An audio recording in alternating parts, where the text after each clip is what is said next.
ቅዱስ ባስልዮስ 3 አይነት መታዘዝ አለ ይላል። ቅዱስ ዮሐንስ አፈወርቅ 3 አይነት ክርስቲያኖች አሉ ይላልና ወደ አንድ ስንጠቀልለው ብቻ 3 አይነት ክርስቲያኖች አሉ። ቋሚ ህይወት መኖር እንዴት ነው የሚቻለው? ፈሪሳውያንን እናንተ የተለሰናችሁ መቃብሮች ያላቸው ለዛ ነው። ምክንያቱም ውጭውን ማስመሰል ትችላል፣ ውስጡን ግን ማስመሰል አትችልም። በቅዱስ ቁርባን በንስሐ ያልኖረ ሰው የእግዚአብሔርን መንግስት ምን አይላትም ማለት ነው፣ አያያትም ማለት። የዘፈን ጉዳይ ያው ትንሽ ዲቤታብል ያደረገው እኔ ቃሉ ራሱ ይመስለኛል። ምክንያቱም ዘፈን የሚለው ቃል ቬግ ነው። የተነገራት ነገር በሳይንስ ሚዛን ብናየው አንዲት ሴት ብቻዋን በድንግልና መውለድ አትችልም። እንደገና ደግሞ እንደው በስሜት ብናይ እሷ መኖር የምፈልገው በድንግልና ነው። በሌሊት ክርስቶስ ድረስ እስኪመጣ ድረስ ረሃብ ነበር ውስጡ። በቃ ያልተሞላች ገደል አለች በልቡ ውስጥ ማለት። ግን ደግሞ በጣም ከባድ አድርጎ የማሰብ የማይኖር መኖርም አይቻል አድርገን የምናስብ ሰዎች አሉ። አንድ ሰው ውሸታም ከሆነ ነገ ወደ ዘማዊነት፣ ዘማዊ ከሆነ ነገ ወደ ነፍሰ ገዳይነት የመሄድ እድል አለ። የሆነ ቀድመን ማሰብ ያለብን ቀድመን መረዳት ያለብን ነገር እንዳለ ይሰማኛል። ምንድነው እሱ? ሰዎች ዛሬ ከክርስቶስ ጋር ራሳቸውን አንድ አድርገው እንዴት ነገ ከሰይጣን ጋር አንድ ያደርጋሉ ይላል።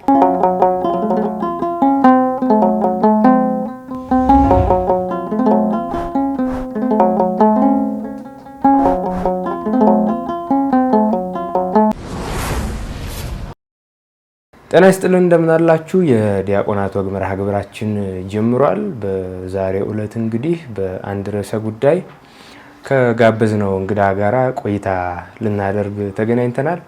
እንግዳችን በጉለሌ ጽርሐ አርያም ቅዱስ ሩፋኤል ቤተክርስቲያን ከልጅነት ጀምሮ በክህነቱ አገልግሎት፣ በቅዳሴው፣ በማህሌቱ እንዲሁም በሌሎች አገልግሎቶች የሚያገለግል አሁንም እያገለገለ ያለ ወንድማችን ነው። ዲያቆን አክሊሉ ለማ በዛሬው የዲያቆናት ወግ መርሃ ግብራችን ላይ እንግዳ ሆኖ ከኛ ጋር ጥቂት ለማድረግ ተገናኝተናል ማለት ነው። ዲያቆን እንኳን ደህና መጣ። እንኳን ደህና ቆያችሁ። እግዚአብሔር ያክብርልን ማለት እንፈልጋለን። አስቀድመን እሺ ብለህ አክብረህን ስለመጣ በእውነት አሜን። እኔም እግዚአብሔር ያክብርልኝ። እሺ ያኪዬ፣ እንግዲህ ያኪ ያልኩ ነው የምቀጥለው ከዚህ በኋላ። ዛሬ አንድ ርዕሰ ጉዳይ ይዘናል። ወደዛ ከመግባታችን በፊት ግን ትንሽ ዲያቆን አክሊሉ ማን ነው የሚለውን በጥቂት ብናነሳ የተወደደ ይመስለኛልና እንዴት ነው ትውልዱ፣ እድገቱ፣ የአካዳሚካል የትምህርት ሁኔታው ምን ይመስላል፣ ወደ ቤተክርስቲያን አገልግሎትስ እንዴት መጣ የሚለውን አያይዘን እናንሳ። ያው እኔ የተወለድኩት እዚሁ አዲስ አበባ ነው። አዲስ አበባ ጽርሐ አርያም ቅዱስ ሩፋኤል ቤተክርስቲያን ያደግኩት። በአካዳሚካል ፕሮፌሽን ኢኮኖሚስት ነኝ። ኢኮኖሚክስ ነው የተማርኩት። በዛው ሙያ ነው እየሰራ ያለሁት አሁንም በዓለማዊ ሙያዬ። በቤተክርስቲያን አገልግሎት በአጠቃላይ ወደ ቤተክርስቲያን የመጣሁት ያው ከልጅነት ነው። ከ5 ዓመት 6 ዓመት ጀምሮ በሰንበት ትምህርት ቤት ነው መጀመሪያ። ከዛ ደግሞ ትንሽ ወደ 6ኛ ክፍል 5ኛ ክፍል እንደዚህ አካባቢ የኔታ ጽጌ የሚባሉ መምህር ነበሩና እሳቸው ጋር ንባብ ቤት በጣም ጎበዝ መምህር ነበሩ የኔታ ጽጌ። እና በጣም ቤቱ በመጽሐፍት የተሞላ ነው። ድርሳነ ሚካኤል፣ ድርሳነ ገብርኤል፣ በቃ እንደዚህ መዝሙረ ዳዊት፣ ሃይማኖተ አበው፣ በቃ ቤት ውስጥ የሌለ መጽሐፍ የለም። እና በዛን ጊዜ በዛ እድሜ ስማቸውን ራሱ ማወቁ እነዚህ መጽሐፍት ትልቅ ነገር ሆኖ ሳለ እሳቸው ግን እነዚህ መጽሐፍት እንግዲህ አስቡ ለ9 ዓመት ለ10 ዓመት ልጅ እየሰጡ ያስነብቡን ነበር። እና በቃ ያው ትርጉሙ ገብቶን አይደለም፣ ግን ያው ግዕዝ አነባበቡን ለመረዳት ያው ጥሩ አልነበርንም። ያው በእርግጥ ዛሬ ጥሩ አንባቢ አልነበርንም፣ ግን በቃ እንደዚህ በቃ አሁን ለምሳሌ ዛሬ ሚካኤል ከሆነ ድርሳነ ሚካኤልን ምናምን ድርሳነ ሚካኤል፣ መዝሙረ ዳዊት ምናምን እና የትምህርቱ ስትራክቸርድ የሆነ ከዚህ ውዳሴ ማርያም፣ ከዛ አንቀጸ ብርሃን፣ መልክአ ማርያም፣ መልክአ ኢየሱስ አይነት ስትራክቸርድ የሆነ ትምህርት አልነበረም ያስተማሩን። ግን ምንድነው ትመጣለህ ከመጽሐፍቱ መካከል እስኪ አንዱን አንሳ ትባላለህ፣ ታነሳለህ፣ ታነባለህ እና ብዙም አያርሙህም፣ ግን በሚደንቅ ሁኔታ ከጥቂት ወራት በኋላ ጥሩ አንባቢዎች ይመጣሉ ማለት ነው። እና ያው እሳቸው ጋር በጣም ጥቂት ጊዜ ነው የተማርኩት፣ በጣም ጥቂት ጊዜ ነው እና በደንብ ሳንጠቀምባቸው ነው ወደ ሀገሬ መሄድ አለብኝ ብለው የሄዱትና በጣም ልጆችም ስለነበርን ያንን አስተውሎ ምናምን የመማር ነገር አልነበረም። ግን በቃ የተወሰነች ነገር አይምሮችን ውስጥ አስቀምጠውብናል። እሳቸው ሲሄዱ ትንሽ ቁጭት ተሰማኝ፣ እንዴት ሳልማር አይነት ነገር ተሰማኝና ከዛ የኔታ ቀለም ወርቅ የሚባሉ ከእሳቸው አጠገብ ነው ቤታቸውና እዛው ጎረቤት እዛው ግቢ ውስጥ ሆኖ አጠገብ ማለት ነው። እና እሳቸው ጋር መማር ጀመርን። በጣም ትልቅ አባት ናቸው። የኔታ ቀለመወርቅ መጋቤ ስብሐት ቀለመወርቅ ይባላሉ። የቅዳሴና የዝማሬ መምህር ናቸው። እሳቸው እንግዲህ እኔ እንኳን ሳቃቸው 90 ወይም 91 ዓመት አካባቢ ይሆናቸው ነበር። ፎቶ የተመለከትኩ ይመስለኛል አሁንም ድረስ እና በጣም ትልቅ አባት ናቸው በእድሜም ደረጃ እና ድቁና እንኳን የተቀበሉት በ1934 ከግብፃዊ ጳጳስ ከአቡነ ቄርሎስ ከሚባሉና በጣም ትልቅ ናቸው በእድሜም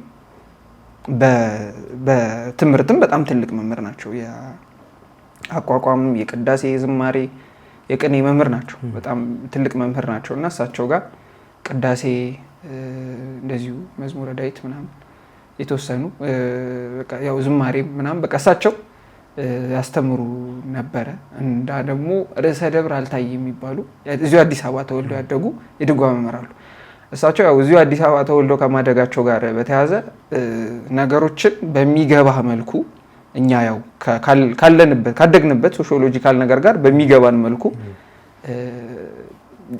በቀላሉ የማስረዳት ጸጋ ነበራቸው እና በዛ መንገድ ስለመሩ በጣም እንደውም እኛ አልተጠቀምም። በጣም ትልቅ መምህር ናቸው። በጣም ብልህ መምህር ናቸው እና እሳቸው ጋር እንደዚህ የድጓ መምህር ናቸው። እሳቸው ጋር ከዛ በቃ ሁለቱ ጋር በቃ እኩል ነበረ ጎን ለጎን ከኔታ ቀለመወርቅ ወጣ ኔታ አልታይ ጋር ተሰብስቦ ነበር ተማሪው። ሰዓቱ ቀራራቢ ነበረ እና እነሱ ጋር ሌሎችም መምህራን አሉ። ጸረ አርያም ቅዱስ ሩፋኤል በጣም ብዙ ሊቃውንት ያሉበት ደብር ነው እና ብዙ ሊቃውንት እንደመኖሩ እኛ ብዙም ፍሬ ባናፈራም በጣም ተኮትኩተናል እና ከየመምህሩ ደግሞ በጣም ትልልቅ መምህራን ነው የነበሩት። የኔታ ሐዋዝ የሚባሉ ሊቀ ጉባኤ ሐዋዝ የሚባሉ ነበሩ። የኔታ ይርጋ የሚባሉ በጣም በቃ ትልልቅ ሊቃውንት ነበሩ። አሁን ስም መጥቀስ ከተጀመረ ያው አቴንዳንስ የመርጌቶች አቴንዳንስ እንዳይሆን ሁሉንም መጥራት ይከብዳል። ግን አሁንም ድረስ በጣም ትልልቅ ሊቃውንት ያሉበት ደግሞ ሊቅነት ብቻ ሳይሆን በቃ ሰፖርቲቭ ናቸው ማለት እነሱ ስንት ዓመት ለፍተው የተማሩትን ትምህርት እኛ እዛ ገብተህ ተሳስተ ምናምን ያናዳል። እንዴ ለፍቼ እንደዚህ ተምሬ የሚለው ነገር ግን በፍቅር በቃ እቺ ነገር እንዲህ ነች እሺ ምናምን እያሉ የሚያርሙ በጣም ጥሩ በጣም ሰፖርቲቭ የሆኑ ሊቃውንት ያሉበት ቦታ ነው እና እዛው ነው ጸረ አርያም ቅዱስ ሩፋኤል። ከዛም ደግሞ ሌሎችም መምህር ኤርሚያስ የሚባሉ የደብረ ሊባኖስ የተክል ያቋቋም መምህር እሳቸው ጋር ርዕሰ ደብረ አይመረ የሚባሉ አሁን እሳቸው ጋር ነው መማር ያቋቋም መምህር ናቸው። በጣም ሊቅ ያቋቋም የዝማሬ የቅኔ የመሳሰሉት እንደዚህ መምህር ናቸው። እነሱ ጋር ነው ያደግኩት እና ያው በዚህ መልኩ ነው። ከዛ በኋላ ደግሞ አሁን በቅርብ ጊዜ የዩቲሲ ቲቪ ላይ እንግሊዘኛ መርሃ ግብሩ ያው በቮለንቲር ነው ያው በመደበኛነት ስላልያዝ ነው ብዙም በተከታታይ ለማስኬድ ትንሽ ቢያስቸግርም በዩቲሲ ቲቪ እንደዚሁም በኢጃት እንደዚሁ በመሳሰሉ በሌሎችም ነው አሁን ላይ ያለሁት። በጣም ግሩም ነው።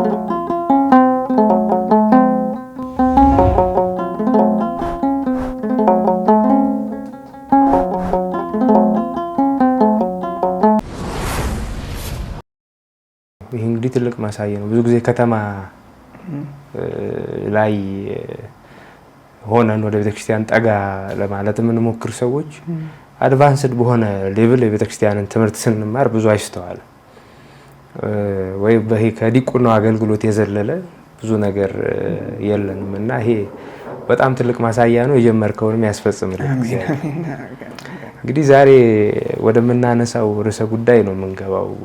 ስላንተ ጥቂት ካነሳን ዛሬ የመረጥነው እንግዲህ መንፈሳዊነት፣ ኦርቶዶክሳዊ መንፈሳዊነት የሚል ርዕስ ነው።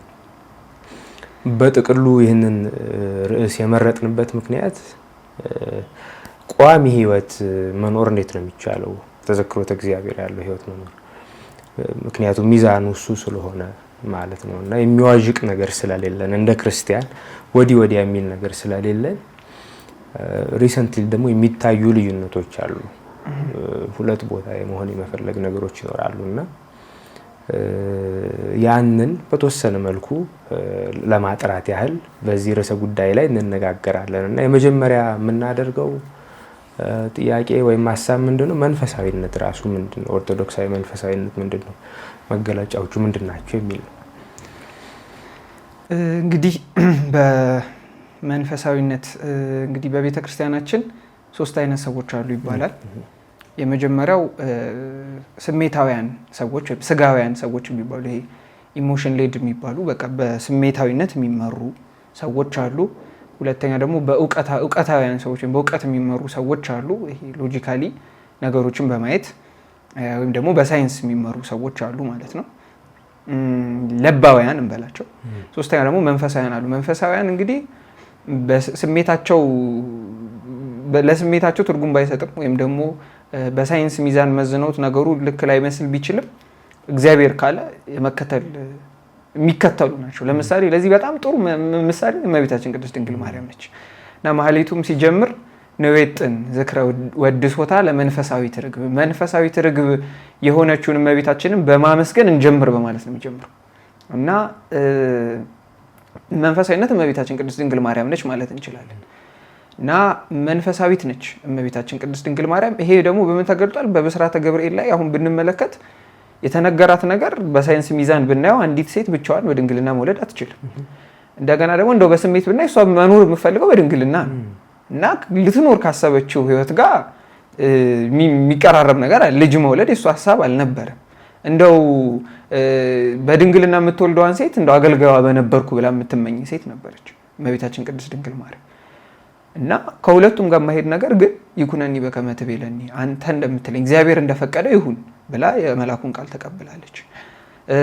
የእውቀት ሰው ደግሞ ምሳሌ ሆኖ የምናገኘው ቅዱስ ዘካርያስ ነው። ካህኑ ዘካርያስን ብንመለከተው ካህኑ ዘካርያስ እንግዲህ ከእግዚአብሔር መልአክ ጋር የተከራከረ ሰው ነው። ማለት መልአክ መገለጥ አንድ የሚያስደነግጥ ነገር ነው በራሱና ተገልጦም ደግሞ ኧረ ተው አይሆንም ብሎ ደግሞ ከእግዚአብሔር መልአክ ጋር መከራከር በጣም የሚያስደንቅ ነገር እና እግዚአብሔር መልአክ ተገልጦለት ዘካርያስ ትወልዳለህ ሲለው ዘካርያስ እንግዲህ በቤተ መቅደስ የሚኖር ካህን፣ በቤተ መቅደስ ውስጥ የሚያገለግል ካህን ነው ዘካርያስ እና ካህን ሆኖ የእነ አብርሃምና የሳራን ታሪክ ሲያስተምር ሲያነብ የኖረ አረጋዊ ካህን ሆኖ ሳለ ነገር ግን ትወልዳለህ ሲባል አይ እኔ አርጅቻለሁ ነው ያለው እና ካህኑ ዘካርያስ ምናልባት ለእውቀታዊ ሰዎች አቅራቢያ ይመስላል።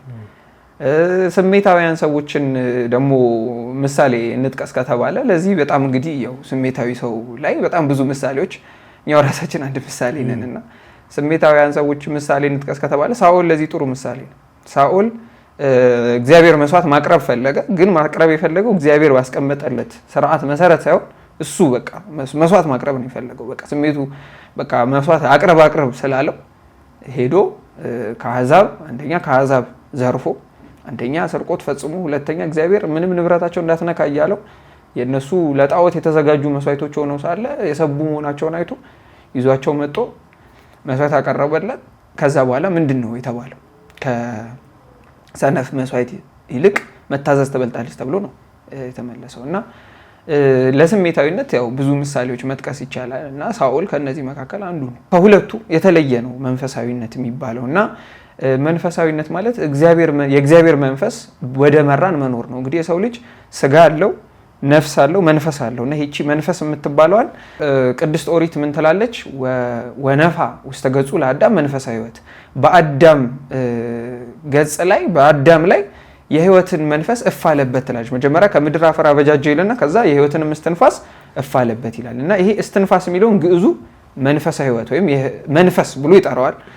ግሪኩና ዕብራይስጡም ላይ ተመሳሳይ ነገር አለ። ኒውማ የሚለው አሁን ለምሳሌ በግሪኩ እስትንፋስ የሚለው ጋር ተያይዞ ይነሳል እና ይሄ ምን ማለት ነው? አንድ ሰው እስትንፋሱ ከተለየው ሞተ ነው። እንደዛው ሁሉ መንፈሳዊነት ከተለየው ምን ማለት ነው? ሞተ ማለት ነው እና አዳም ይሄንን ዕፀ በለስ ከበላ ትሞታለህ ተብሎ ነበር። ግን ያው እንደምናውቀው አዳም ስጋዊ ሞት አልሞተም፣ ነፍሱም አልሞተችም። ምክንያቱም ነፍስ አትሞትም፣ ዘላለማዊት ነች። ነፍሱም አልሞተም፣ ስጋውም አልሞተም። ታዲያ ምኑ ነው አዳም የሞተው ከተባለ ውስጡ ያለው ከእግዚአብሔር ጋር የሚገናኙት መንፈሱ ሞተ ማለት ነው እና ሞታ ለነፍስ ርሂቅም እግዚአብሔር፣ የነፍስ ሞቷ ከእግዚአብሔር ጋር መለየቷ ነው የተባለው ለዛ ነው። ምክንያቱም ስጋ የሚቆመው በነፍስ ነው። ቅዱስ ዮስጢኖስ የሚባል ሰማዕት ነው ይህንን ያለው። ስጋ በውስጡ ነፍስ አለ፣ በነፍስ ውስጥ ደግሞ መንፈስ አለ። ነፍስ መንፈስ ከጎደላት ባዶ ነች፣ እግዚአብሔር ጋር መገናኘት አትችልም። ስጋም ደግሞ ነፍስ ከጎደለው እንደዛው በድን ነው ማለት ነው። ልክ እንደዛው ሁሉ የሰው ልጅ መንፈሳዊ ሕይወት ከሌለው ወይም ከእግዚአብሔር ጋር የማይገናኝ ከሆነ ማለት ከእግዚአብሔር ጋር የምንገናኝባቸው ብዙ መንገዶች አሉ። እነዚህ መንገዶች እነ ጸሎት፣ ጾም፣ ቅዱስ ቁርባን፣ ንስሐ የመሳሰሉት እነዚህ ነገሮች ከሕይወቱ ከጎደሉ ያ ሰው ምን ብሏል ማለት እስትንፋሱን አጧል ወይም ደግሞ ሞቷል ማለት ነው። እና እግዚአብሔር ይህንን ዕፀ በለስ ከበላችሁ የሞት ሞትን ትሞታላችሁ ነው ያለው። ከሞትም የበለጠ ሞት ነው ከእግዚአብሔር መለየት እና መንፈሳዊነት ማለት ከእግዚአብሔር ጋር መኖር ማለት ነው አንደኛ። ሁለተኛ መንፈሳዊነት ማለት በምስጢራት መመላለስ ማለት ነው። ማለት ከእግዚአብሔር ጋር መኖር ነው ብለናል። ታዲያ እንዴት ነው የምንኖረው? ወይም መንፈሳዊነቱ በምንድን ነው የሚታየው? የመንፈሳዊ ሰው መገለጫው ምንድን ነው የሚለው ጋር ስንመጣ የምስጢራት ሕይወት ነው። ለዚህ በጣም አስደናቂ ምሳሌ ሆኖ በመጽሐፍ ቅዱስ የምናገኘው ኒቆዲሞስ ነው።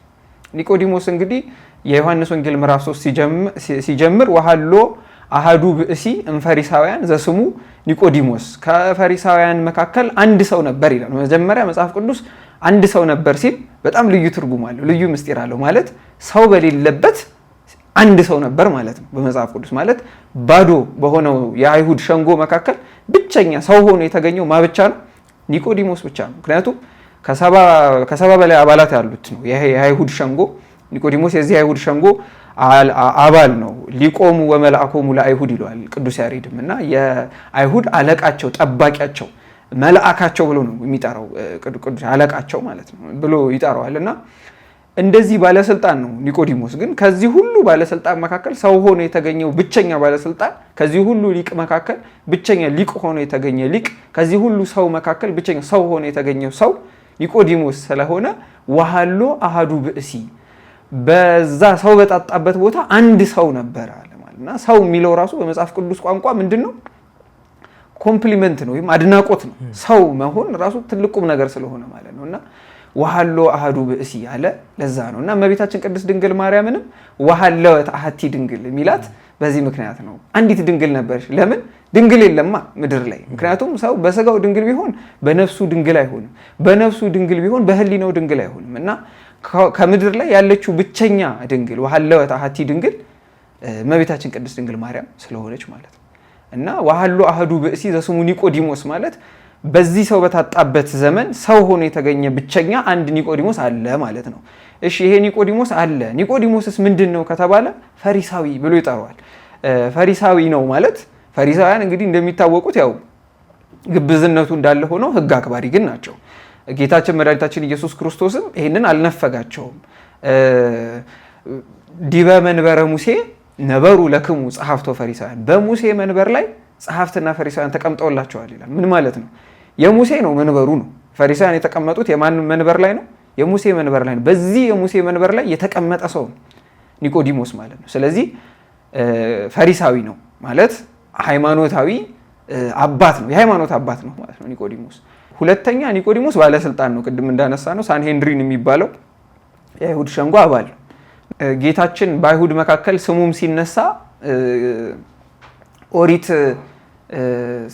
ሳታጣሩ ፍረዱ ትላለች እንዴ ብሎ በአይሁድ መሀልም እንደ ጥያቄ እንዳነሳ ይነሳልና ይህንን ሰው ልትከተለው ትወዳለህን ብለው መለሱለት ይላል ኒቆዲሞስ። እና ኒቆዲሞስ የአይሁድ ሸንጎ አባል ነው፣ ባለስልጣን ነው፣ ፖለቲካል ፓወርም ነበረው ማለት ነው። ስለዚህ ኒቆዲሞስ የሃይማኖት አባት ነው፣ ፖለቲከኛ ነው። ሶስተኛ ደግሞ ፈሪሳዊ እንደመሆኑ ደግሞ ሞራሊ ማለት ሰብእና ፕሪንሲፕል ያለው ሰው ነው ብለን እንቁጠሩ። ፕሪንሲፕል ያለው ወይም ህጎች አሉት። የሰው ልጅ መቼስ በህይወት ውስጥ መመሪያ መርህ ከሌለው በማዕበል እንደምትናጥ መርከብ ነው የሚሆነው አይደል? ግን ይሄ ሰው ምንድነው? መርህ አለው። መርሁ ምንድነች? ኦሪት ነች።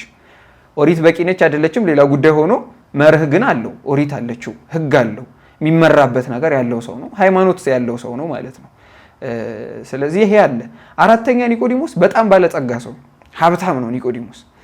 ኒቆዲሞስ በጣም ባለጠጋ ለመሆኑ ማስረጃ ጌታችን መድኃኒታችን ኢየሱስ ክርስቶስ በተሰቀለ ጊዜ ኒቆዲሞስ ይዞ የመጣውን ነገር ስንመዝነው ነው እንግዲህ ይህንን የምናውቀው። እና ኒቆዲሞስ አምጽአ ምእተ ልጥረ ይላል ቅዱስ ዮሐንስ ወንጌላዊ። ቅዱስ ያሬድም በአርባዕቱ ላይ ያነሰዋል ይህንን። እና 100 ልጥር ይዞ መጣ ይላል ኒቆዲሞስ። ወአወፈየ ከርቤ ወአለወ፣ ከርቤና አልው የሚባል አመጣ። እንግዲህ ከርቤና አልህ ወይም ሚርህ ኤንድ አሎስ ይባላሉ እና እነዚህ እንደው ምዕመናንም እንደው ትንሽ የሆነ የመመርመር ፍላጎት ካለ ጉግል አድርጎ ማየት ይችላል። እና 100 የሮማን ፓውንድ ማለት መመዘኛ ነው። ሮማን ፓውንድ የሚባለው በእኛ 75 ፓውንድ ማለት ነው። ከ50 እስከ 60 ኪሎ ግራም ብለን ብንገምተው ያንን ያክል ከርቤ ምን ያህል ያወጣል ብለን ጉግል ላይ ሰርች ብናደርግ ስንት ነው የሚመጣው ብለው ምዕመናን እንደውም ይሄን ዴቪድ ሰራ ቢያው ጥሩ ነው። እና በጣም ብዙ ሚሊዮን ዶላሮች ነው የሚመጡት። በጣም ውድ ነው ከርቤ፣ በጣም ውድ ነው። እና በዛ ደግሞ ዘመን አሁን እንግዲህ በጣም ካፒታሊስት ዓለም ላይ ስለሆነ የምንኖረው ነገሮችን ለማግኘት ቀላል ነው። አማዞን ላይ ምናምን ወርደ እና የእነዚህ አይነት ትራንዛክሽናል ኮስቶች በጣም ከፍተኛ በሆኑበት ዘመን ከርቤን ማግኘት ማለት በጣም ባለጠግነት ነው። ከርቤ መኖር ለዛውም በዛ ልክ ከርቤ እና ዮሴፍ ወልደ ኮሪዮን የሚባል የታሪክ ጸሐፊ አለ እኛ ቤተክርስቲያን። መጽሐፈ ዮሴፍ ወልደ ኮሪዮን ከ80 አሐዱ መጽሐፍት አንዱ ነው። በክርስቶስ ዘመን ከነበሩ ሰዎች መካከል አንዱ ጆሴፈስ ወይም ዮሴፍ ወልደ ኮሪዮን አንዱ ነው እና ዮሴፍ ወልደ ኮሪዮን ብዙ ጽሁፎችን ጽፏል። ዜና አይሁድ ተብሎ ይጠራል በእኛ ቤተክርስቲያን። ስለ አይሁድ በዛ ዘመን ስለነበረው የአይሁድ በጣም መጽሐፍ ቅዱስን ለመረዳት የሚጠቅም መጽሐፍት ናቸው። እሱ ማለት ዮሴፍ ወልደ ኮሪዮን የታሪክ ጸሐፊ ነው ማለት የመጀመሪያው ክፍለ ዘመን የነበሩት ዕብራውያን ምን ይመስላሉ ብለን መረዳት ከፈለግን ዮሴፍ ወልደ ኮሪዮን በጣም ጥሩ ሶርስ ነው እና ዮሴፍ ወልደ ኮሪዮን ስለ ገማልያል ያነሳል። ገማልያል ማለት በሐዋርያት ዘመን የነበረ የቅዱስ ጳውሎስ የነ ቅዱስ እስጢፋኖስ መምህራቸው ነው እና ገማልያል በሞተ ጊዜ በ20 ልጥር ከርቤ ገነዙት ብሎ እንደ ትልቅ ነገር ያነሰዋል። በ20 ልጥር እንግዲህ ይሄ በጣም በቃ ትልቅ ነገር ብሎ ቆጥሮ 20 ልጥር ገነዙት ብሎ ይናገራል እና ጌታችን ከዚህ በ5 እጥፍ ነው ኒቆዲሞስ እሱን ለመገነዝ ያወጣው እና ገማልያል በነገራችን ላይ አውግስጢኖስ የሂፖ ሊቀ ጳጳስም ያነሳዋል ከቅዱስ እስጢፋኖስ እና ከኒቆዲሞስ ጋር ነው አብሮ የተቀበረው እና ክርስትናን ተቀብለው ከነሱ ጋር ቀበሩኝ ብሎ ነው የተቀበረው ይላል አውግስጢኖስ። እና በእነሱ ዘመን የሶስቱ በድነ ሥጋ ቅድስት በድነ ሥጋ ተገኝቶ ቤተክርስቲያን እንደታነጸ ያነሳል። በስብከቱ ላይ ይናገራል። እንደዚህ ታንጿል ብሎ እንደዚህ ታንጹ አይደል እያለ ያነሳቸዋል ሶስቱን ማለት ነው። እና የቅዱስ እስጢፋኖስ ቤተክርስቲያን ታንጾ ነበርና አብረው ነው ሁለቱም የተገኙት ገማልያልና ኒቆዲሞስ ይላል አውግስጢኖስ። እና እንግዲህ ይሄ ሁሉ እንግዲህ ያነሳ ነው ኒቆዲሞስ ሀብታም ለመሆኑና የሀብቱን ደረጃ ለማሳየት ነው። እንግዲህ ኒቆዲሞስ ሀብታም ሆኖ ባለስልጣን ሆኖ እንደው ጥሩ የሃይማኖት ሰው ሆኖ እንደው ሞራሊ ጥሩ ሞራል የሆነ ህይወት የሚኖር ሰው ሆኖ እንደገና ያው መቼስ ክርስቶስን በሌሊት እንግዲህ በጣም ቢዚ ሰው ሆኖ ክርስቶስ ጋር በሌሊት የመምጣት በዛ ላይ ወደ ክርስቶስ የመጣበት ምክንያት ደግሞ ምንድነው? የአይሁድ መምህር እንደሆንክ እናውቃለን በማለት በትህትና ለመማር እንደ መምህር ቆጥሮት የመጣ እንደዚህ ትልቅ መምህር ሆኖ ዝቅ ብሎ ለመማር የመጣ መልካም ሰው ሆኖ ነው ወደ ክርስቶስ የመጣ። ግን ክርስቶስ ምንድነው ያለው ስንመለከት ዳግመኛ ያልተወለደ ሰው እግዚአብሔርን መንግስት አያያትም ነው ያለው። ምን ማለት ነው? መልካም ሰው ልትሆን ትችላለህ፣ ሀብታም ልትሆን ትችላለህ፣ ባለስልጣን ልትሆን ትችላለህ፣ ፖለቲካል ፓወር ሊኖር ይችላል፣ በጣም በሰዎች ዘንድ የተከበርክ የተወደድክ ሰው ልትሆን ትችላለህ።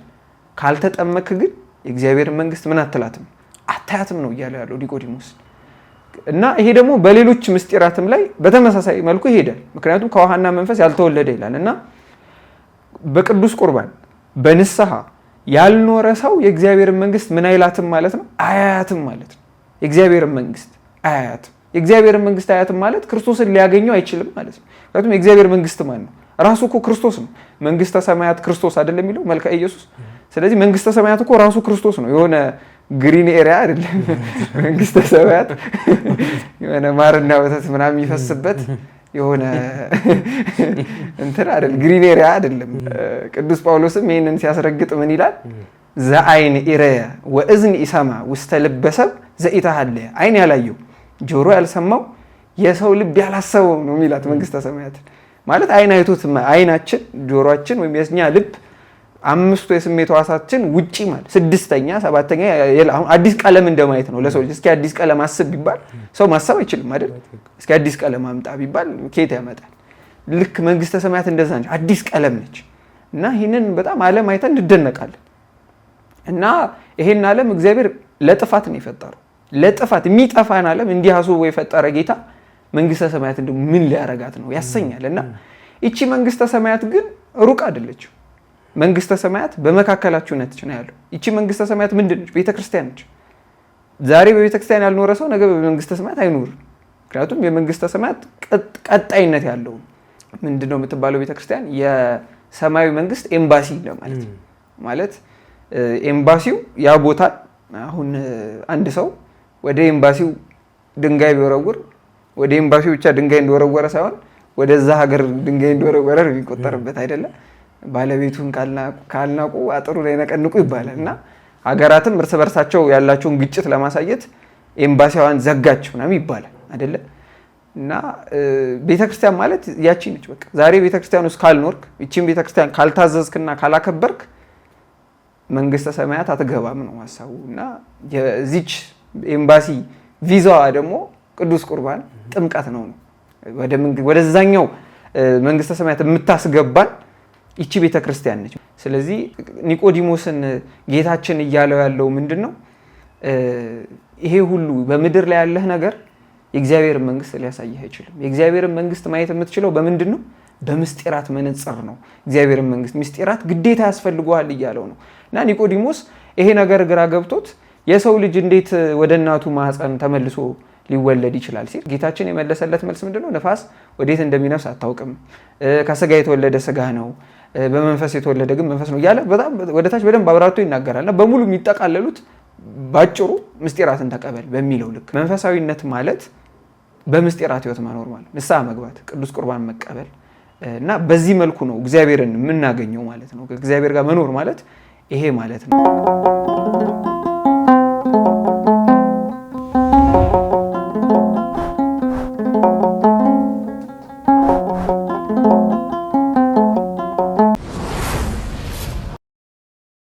በጣም መልካም። በጣም በግሩም ሁኔታ ነው የተገለጸው።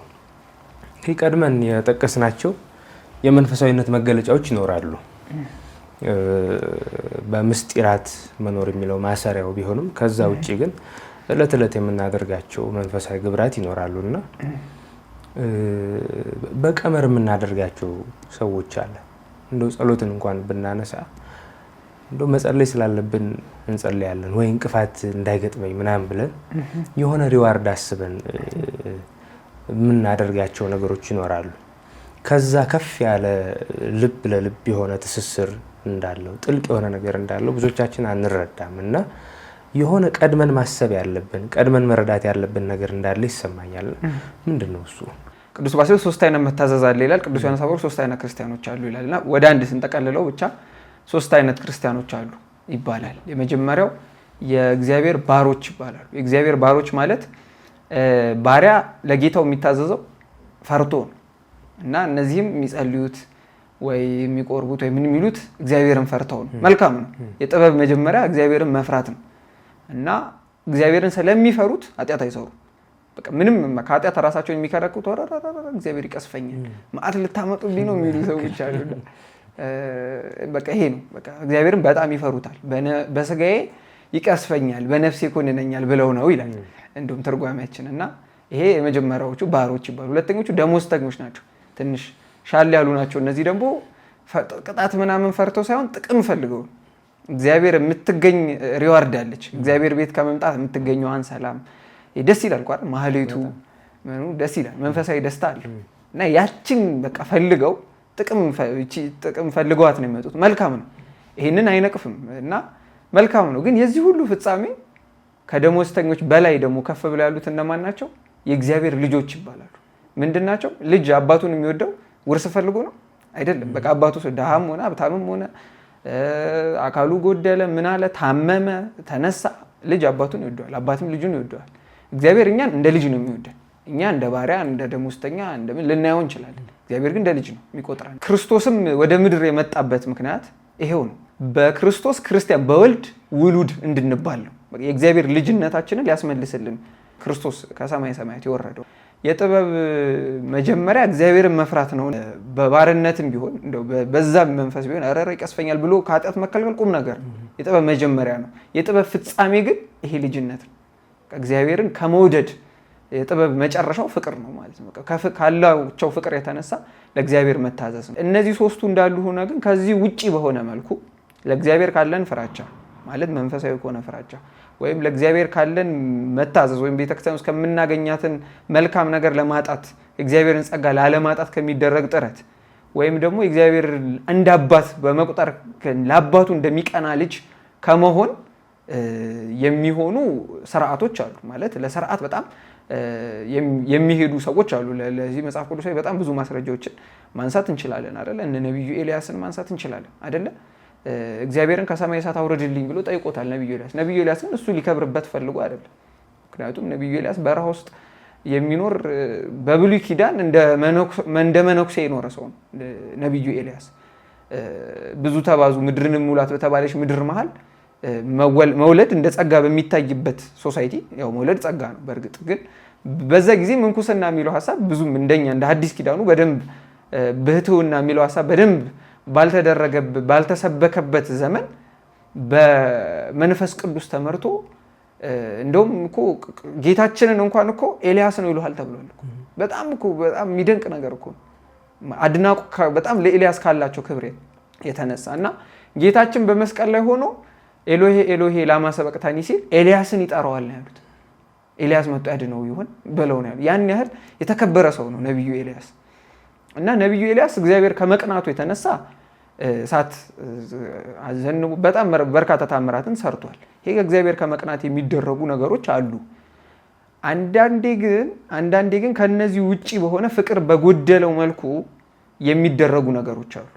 በጣም አስቸጋሪ ነገሮች አሉ። የመጀመሪያው ክፍለ ዘመን ላይ ጌታችን በምድር በነበረበት ጊዜ ይሄ ችግር ነበር። በአይሁድ መካከል ፈሪሳውያን፣ ሰዱቃውያንና ኤሳያውያን የሚባሉ አሉ። ፈሪሳውያንና ሰዱቃውያን ናቸው። ይሄ ቅድም ያነሳ ነው የአይሁድን ሸንጎ የሚመሩት እነሱ ናቸው። ትልቅ ተጽዕኖ ያላቸው እነሱ ናቸው እና ክርስቶስን የሰቀሉት እነዚህ ፈሪሳውያንና ሰዱቃውያን በአንድነት ተስማምተው ነው። ግን ሁለቱም አይስማሙ። የተለያየ ፍልስፍና፣ የተለያየ አረዳድ፣ ሃይማኖታዊ አረዳድ ያላቸው ሰዎች ናቸው። ሰዱቃውያን በጣም ከሮማ ፍልስፍና ከግሪክ ፍልስፍና የተቀየጠ ኦሪታዊነት ያላቸው ናቸው። ኦሪትን ይቀበላሉ። ይሄ ሪቹዋል ስለሚባሉት አክብሮት አላቸው ሰዱቃውያን። በእርግጥ ግን በተለይ በውጫዊ ህይወታቸው ላይ በጣም ድቅነት ይታያባቸው ነበር ይባላል ሰዱቃውያን። እና ወደ ሃይማኖት ቦታ ሲመጡ ያው ህግ አክባሪ ቢሆኑም ከሃይማኖት ቦታ ውጭ ግን ሲሄዱ መርዘኞች ስለነበሩ ቅዱስ ዮሐንስ መጥምቅ የእፉኝት ልጆች ይላቸዋል። እፉኝት ወይም ቫይፐር የምትባለው እባብ ውሃ ስትጠጣ ከነመርዙ አይደለም የምትጠጣው፣ መርዙን አስቀምጣ ከዛ ነው ውሃውን የምትጠጣው። እና እሱ ምን ይላል? እናንተ ውሃ የሆነውን የእግዚአብሔርን ቃል ያው በብሉይ ኪዳን የነበራቸው አምልኮ ስርዓት ምንድነው? ይሰበሰባሉ፣ ቅዱሳት መጻሕፍትን ያነባሉ ነው። እና በውሃ ይመሰላል ቃል እግዚአብሔር ነፍስን ስለሚያጥብ ነፍስን ስለሚያረካና ውሃ የተባለውን ቃል እግዚአብሔር ልትጠጡ ትመጣላችሁ። አንድም ደግሞ ዮሐንስ አጥማቂ አይደል? ወደዚህ ውሃ ልትጠመቁ ትመጣላችሁ፣ ግን መርዛችሁን የታስቀምጣችሁታል ቤተ ስትመለሱ ወደ ቀደመ ኃጢአታችሁ ትመለሳል። እና ሰዱቃውያን በጣም በልቅነት የሚታሙ ነበሩና ፈሪሳውያን ልቆች ይሏቸው ነበር። ፈሪሳውያን ደግሞ እነሱ ኦሪትን እንቀበላለን ነቢያትን እንቀበላለን ብለው ሳፋ አድርገው ኦሪቱን በደንብ ተንትነው የሚያውቁ የሚተነትኑ እንኖራለን የሚሉ በልብሳቸው ላይ ሳይቀር 10ቱን ትእዛዛት የሙሴን ሕግጋት የሚጽፉ የልብሳቸውን ዘርፍ የሚያስረዝሙ ይላል። ልብሳቸውን ዘርፍ አስረዝመው በምኩራባት በቃ መሀል መቀመጥ የሚፈልጉ በቃ መሀል መቀመጥ ነው የሚፈልጉት። መታየት የሚወዱ ግብዞች፣ ጾማቸው በአደባባይ ጸሎታቸው በአደባባይ ሆነ ናቸው። እንግዲህ ጸሎት መጸለዩ መጾሙ ክፉ ነው ብሎ አይደለም ጌታችን። ምክንያቱም ስትጦሙ እንደ ግብዞች አትጠውልጉ ነው ያለው። ማለት አትጦሙ ሳይሆን ጾሙ፣ ግን እንደ ግብዞች አትጠውልጉ።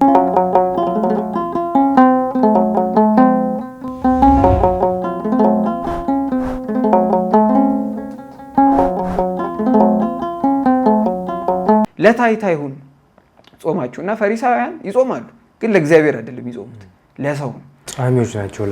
ጿሚዎች ናቸው ለመባል ነው የሚጾሙት። እና አንዳንዴ ስርዓትን ማክበር መልካም ነው። በቀመር የተባሉት ምናልባት እኔ እንደተረዳሁት አሁን ቤተክርስቲያናችን በነገራችን በጣም ስርዓት ያላት ቤተክርስቲያን ነች።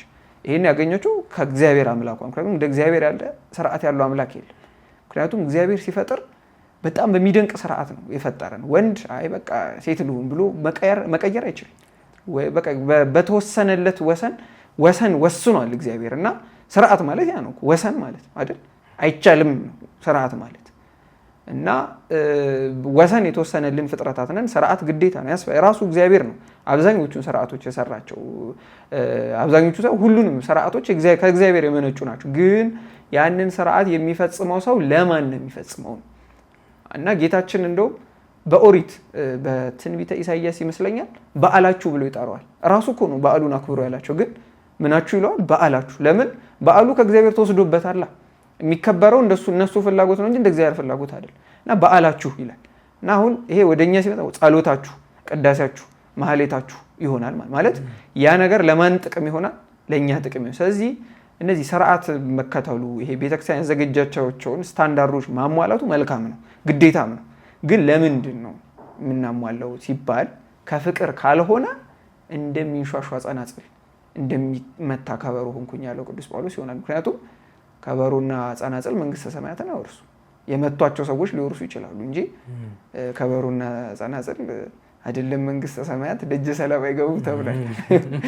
እና ያ ሁሉ ስርዓት ባዶ ይሆናል ፍቅር ከጎደለው ማለት ነው። ፍቅር ከሌለኝ ግን ከንቱ ነኝ ይሆናል። እና ስርዓትን መከተል መልካም ነው። ጸሎትን በስርዓት ማድረግ ሲጀመር አንድ ሰው በጣም ፍቅረ እግዚአብሔር ካለው ስርዓቱ ባይ ዲፎልት የሚመጣ ነገር ነው ማለት። ክፉ ሰው ከክፉ ልቡ ክፉን ነገር ያወጣል፣ መልካም ሰው ከመልካም ልቡ መልካም ነገር ያወጣል ነው አይደል? እኛ መልካም ሰዎች ከሆንን ያ መልካምነታችን በአለባበሳችን፣ በአኗኗራችን፣ በሁሉ ነገራችን መገለጡ አይቀርም። ግን መልካም ሰዎች አይደለንም። ያ ነው ችግሩ። እና አንዳንድ ጊዜ ከውጪ እናስመስላታለን። እና ፈሪሳውያንን እናንተ የተለሰናችሁ መቃብሮች ያላቸው ለዛ ነው። ምክንያቱም ውጭውን ማስመሰል ትችላል፣ ውስጡን ግን ማስመሰል አትችልም። ምክንያቱም ውጭውን ሰው ስለሚያየው ሰው የሚታለል ፍጡር ነው እና በውጭ ልታታለለው ትችላል። እግዚአብሔርን ግን በምን ታታለለዋል? በምንም አታታለለው። ውስጡን ያውቀዋል። እና እናንተ የተለሰናችሁ መቃብሮች ይላቸዋል ፈሪሳውያንን ጌታችን። እና በጣም ውጫችሁ መልካም ሆኖ ሳለ ውጫቸው እኮ በሙሴ ስርዓት የተሞላ ነው። ውጫቸውን እየተቃወመ ውጫችሁ መልካም ነው፣ መቃብሩ ከውጭ ያምራል። አሁን ስላሴ ካቴድራል ያሉት መቃብራት ከአንዳንድ ሰው ቤት ይሻሉ ይሆን ያሰኛሉ ሲታዩ። እና ከውጭ አበባው፣ ሽቶው፣ ምኑ በጣም በቃ ያምራል። ግን ውስጡን ማንም ማየት አይፈልግም። ውስጡ ቢቀመጥ ስላሴን ሄዶ የሚያየዋል ማለት መቃብሩን የሚያየው የለም። ማንም የሚጎበኙ መቃብራት አሉ በዓለም ላይ አይደለም። ግን ውስጡ ይጎብኝ ቢባል ማንም የሚጎበኛቸው የለም። እና ምን ማለት ነው? ከውጭ በጣም አንድ ሰው መልካም ቢያምርበት መልካም ነው፣ ክፉ አይደለም። አንድ ሰው ከውጭ ቢያምር ክፉ አይደለም። እግዚአብሔርም አዳምን አሳምሮ፣ አዳም ማለት ያማረ ማለት ነው። እና የሰው ልጅ ከውጭ መልካም ቢሆን ወይም ደግሞ ይሄ ኤክስተርናል ነገሩ ቤተክርስቲያን ውብ ነች እኮ አይደል? እንዲህ ከውጭ ስትታይ ታምራለች። ግን ማማሯ ክፉ ነው አንልም። ስላማረች ክፉ ነው አንልም። ማማሩ መልካም ነው። ግን ማማሩ ብቻ በቂ አይደለም። አምሮ ከዛ ደግሞ ፍቅር ሊጨመርበት ይገባል ነው። እና ይሄ በጣም ጸሎቱ መርዘሙ መልካም ነው። ግን የረዘመው ለምንድን ነው? እና የሚረዝመውስ መቼ ነው? እሑድ እሑድ ነው የሚረዝመው? ምዕመናን ፊት ቅዳሴ ላይ ነው የምናረዝመው? ወይስ ደግሞ ቤትም ብቻችንን ስንጸልይ ይረዝማል? የመድረስ አቅም ላይ ነን ወይስ ራሱ ረዥም ጸሎት የማድረስ አቅም ላይ? በጣም አንድ ከባድ ጥያቄ ነው። ያው ከርዕስ እንዳንወጣ በሚለው ነው እንጂ በጣም አሁን እንዴት ነህ? የቤት ውስጥ የቤት ቀጋ የውጭ አልጋ ይባላል። ውጭ በጣም በመግባራቸው የተመሰገኑ፣ ቤት ሲገቡ ስንገባ ደግሞ ሌላ በቃ በጣም አስቸጋሪ ወንድሞቻችን፣ እህቶቻችን፣ እናቶቻችን በቃ የሚያማሩብን ልጆች ነን። ውጭ ግን በጣም በቃ እሱ እኮ እንደው መንፈሳዊ ተባረከ እንደው የኔ ልጅ ባረገው ይላል ሌላ ሰው። ግን ውስጣቸው ህይወታችን እንደዛ አይደለንም። እና በጣም ይሄ ፈሪሳዊነት አለ። ግን ፈሪሳዊነቱ እንዳለ ሁሉ ሰዱቃዊነቱም ደግሞ አለ። ማለት ስርዓት የለሽ ኑሮ፣ ቅጥ ያጣ ኑሮ አለ። እግዚአብሔር ሁለቱንም አይወደውም። ሁለቱም ሰዱቃውያንም ፈሪሳውያንም ክርስቶስን ሰቅለውታል። እና ስርዓት አጥ የሆነ ልቅ የሆነ ህይወት፣ እንደፈለኩ ለብሳለሁ፣ እንደፈለኩ በላለሁ፣ እንደፈለኩ ሆናለሁ ማለት ክርስቶስን አያስደስተውም። እንደፈለኩም ደግሞ ማለት በቃ እግዚአብሔርን ስርዓት ለማክበር ተብሎ ደግሞ ይሄ ምዕመናንን በተለይ እንደዚህ አይነት ፈሪሳዊነት የሚጎዳው በዙሪያ ያለን ሰው ነው በጣም። እና ይሄ ወንበርተኝነትን ፈሪሳውያን ቅድም ካነሳ ነው ጠባያቸው አንዱ ወንበርተኝነት፣ በቃ መሀል መቀመጥ መፈለግን፣ ይሄ የመሳሰሉትን ነገሮች የሚያመጣው ስርዓትን መከተሉ መልካም ሆኖ ሳለ ለምን ግን ምን ጊዜም ማለት ይሄ የአንድ ጊዜ ጥያቄ ሳይሆን የሁል ጊዜ ጥያቄ።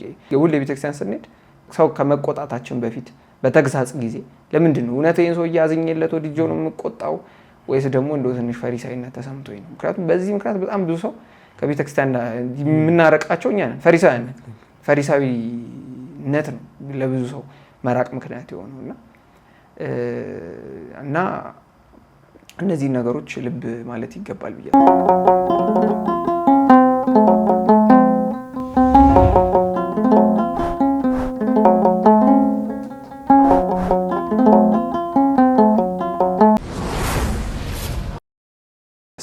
በትክክል ከዴሊ ሩቲኑም ባለፈ ማለት ይብዛም ይነስ የትኛውንም መንፈሳዊ ስራ በትንሹም በትልቁም ብንሰራ ያው መዳረሻውን አስበን መሆን እንዳለበት ከዛም በዘለለ ከውሳጣዊ ማንነታችን ጋር የተያያዘ ምላሽ ነው ያገኘነው። የትኛውም ደረጃ ላይ ብንሆን ያው ፍቅር ከሌለ ቅድመ እግዚአብሔር የሚደርስ ነገር የለንም።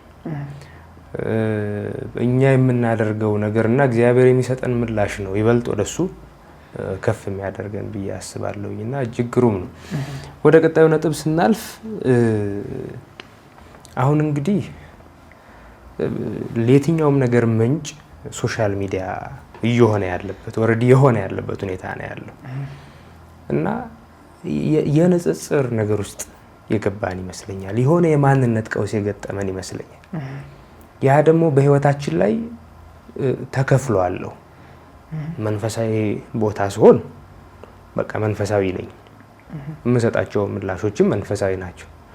ስራዬ ቦታ ሲሆን እንደ ስራው ጠባይ አክት አደርጋለሁ፣ እንደ ስራው ጠባይ ምላሽ እሰጣለሁ፣ ሪስፖንድ አደርጋለሁ።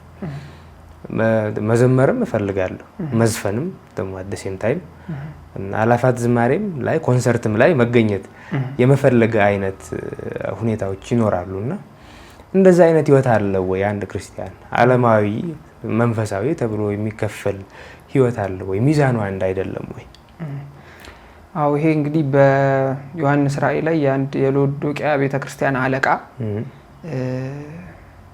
የተገሰጸበት ነው።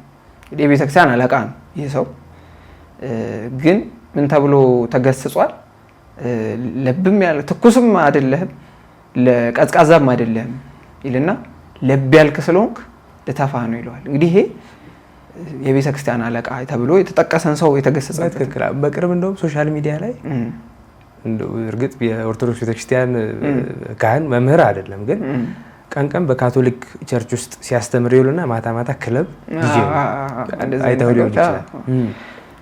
እና ይሄ በእኛም በህይወታችን የሚታይብን ችግራችን የሁላችንም ችግር ነው። አንድ ማለት ዘማዊው ሰው የሚሰርቀውን ሰውዬ ቢያማው፣ ከዛ የሚሰርቀው ሰውዬ ደግሞ ዘማዊውን ሰው ቢያማው፣ ከዛ ደግሞ ነፍሰ ገዳዩ እነዚህ ሌቦች ምናምን ቢል ጥቅም ያው ሁላችንም ታመናል እና ሁላችንም ጋር ብዙ ችግር አለ። ለብ ያልን ሆነናል ሁላችንም እና ወደ ዘፈኑም መሄድ እንፈልጋለን። እንደገና ደግሞ ወደ መዝሙሩም ደግሞ ወደ ቤተክርስቲያንም መምጣት እንፈልጋለን። ያው መፍትሄው ምንድነው? ዘፈኑ መተው ነው ኦብቪየስሊ እንጂ ያው መቼስ በቃ እንደ ዘፋኝ ስለሆንኩ ቤተክርስቲያን ልቀር አይባልም። ምክንያቱም አንድ ሰው አንድ ወይ ምሳ ቢዘለው እንግዲህ ምሳ ዘለልኩ በቃ ብሎ ጦሙን አይውልም። ባገኘው ሰዓት በተመቸው ሰዓት ይመገባል አይደለም። አንድ ሐኪም ቤት ውስጥ አንድ ሰው በቃ ምንም ማድረግ አልቻለም፣ በቃ እቺ ጥፍርህ ልትቆረጥ ነው ቢባል አይ እንግዲህ ያለ ጥፍሬማ እንዴት እኖራለሁ በቃ ግደሉኝ አይል አይደል? በቃ ትንሽ ነገር ሊጎል ይችላል። ከነጎደለ ነገር መቆየቱ ሳይሻል አይቀርም ይመስለኛል። አይ ብሎ ወደ ባሰው ነገር ጥልቅ ብሎ ከመግባት እንዲሁ ለብ እንዳለን ቤተክርስቲያን ውስጥ እንቆይ ይሻላል። በቤተክርስቲያን ውስጥ መሆን ይሻላል። በቃ በእግዚአብሔር በጸጋው በምሕረቱ አንድ ቀን ያሞቀናል። እንግዲህ በመንፈሳዊ ሙቀቱ ብለን ተስፋ እያደረግን እየጸለይን መኖሩ ይሻላል። ለብ ማለት ይሻላል። እንደኛውኑ ከመቀዝቀዝ ለብ ማለት ይሻላል። ግን ደግሞ ይህንን ስንል አይ እንግዲህ እግዚአብሔር ቸር ነው ይላል ቅዱስ ጳውሎስ። ታዲያ ቸር ነው ብለን ኃጢአት እንስራ ይልና ይጠይቃል ማለት ነው። መልሶ ራሱ እግዚአብሔር ቸር ነው፣ እግዚአብሔር መልካም ነው። ግን በቃ እግዚአብሔር ቸር ስለሆነ እንደፈለኩ ኃጢአት ልስራ ማለት ይሄ እግዚአብሔርን ቸርነት ላይ መዘበት ይሆናል እና ጥበበኞች ሲሆኑ ደንቆሮ ሆኑ ይላል ከዛ በኋላ ቅዱስ ጳውሎስ። እና አጉል እግዚአብሔር ላይ ጥበበኛ ለመሆን መሞከር አይሰራም እግዚአብሔር ፊት። ማን በጣም ተፈትኖ ተቸግሮ ታግሎ እንደወደቀና ማን ደግሞ ተኝቶ እንደወደቀ ይታወቃል። በእግዚአብሔር ፊት ምንም የምንሸዋወደው ነገር የለም። እግዚአብሔር ያውቀዋል። መሞከሩ ይሻላል። ምንም ቢሆን በቃ መታገሉ ይሻላል።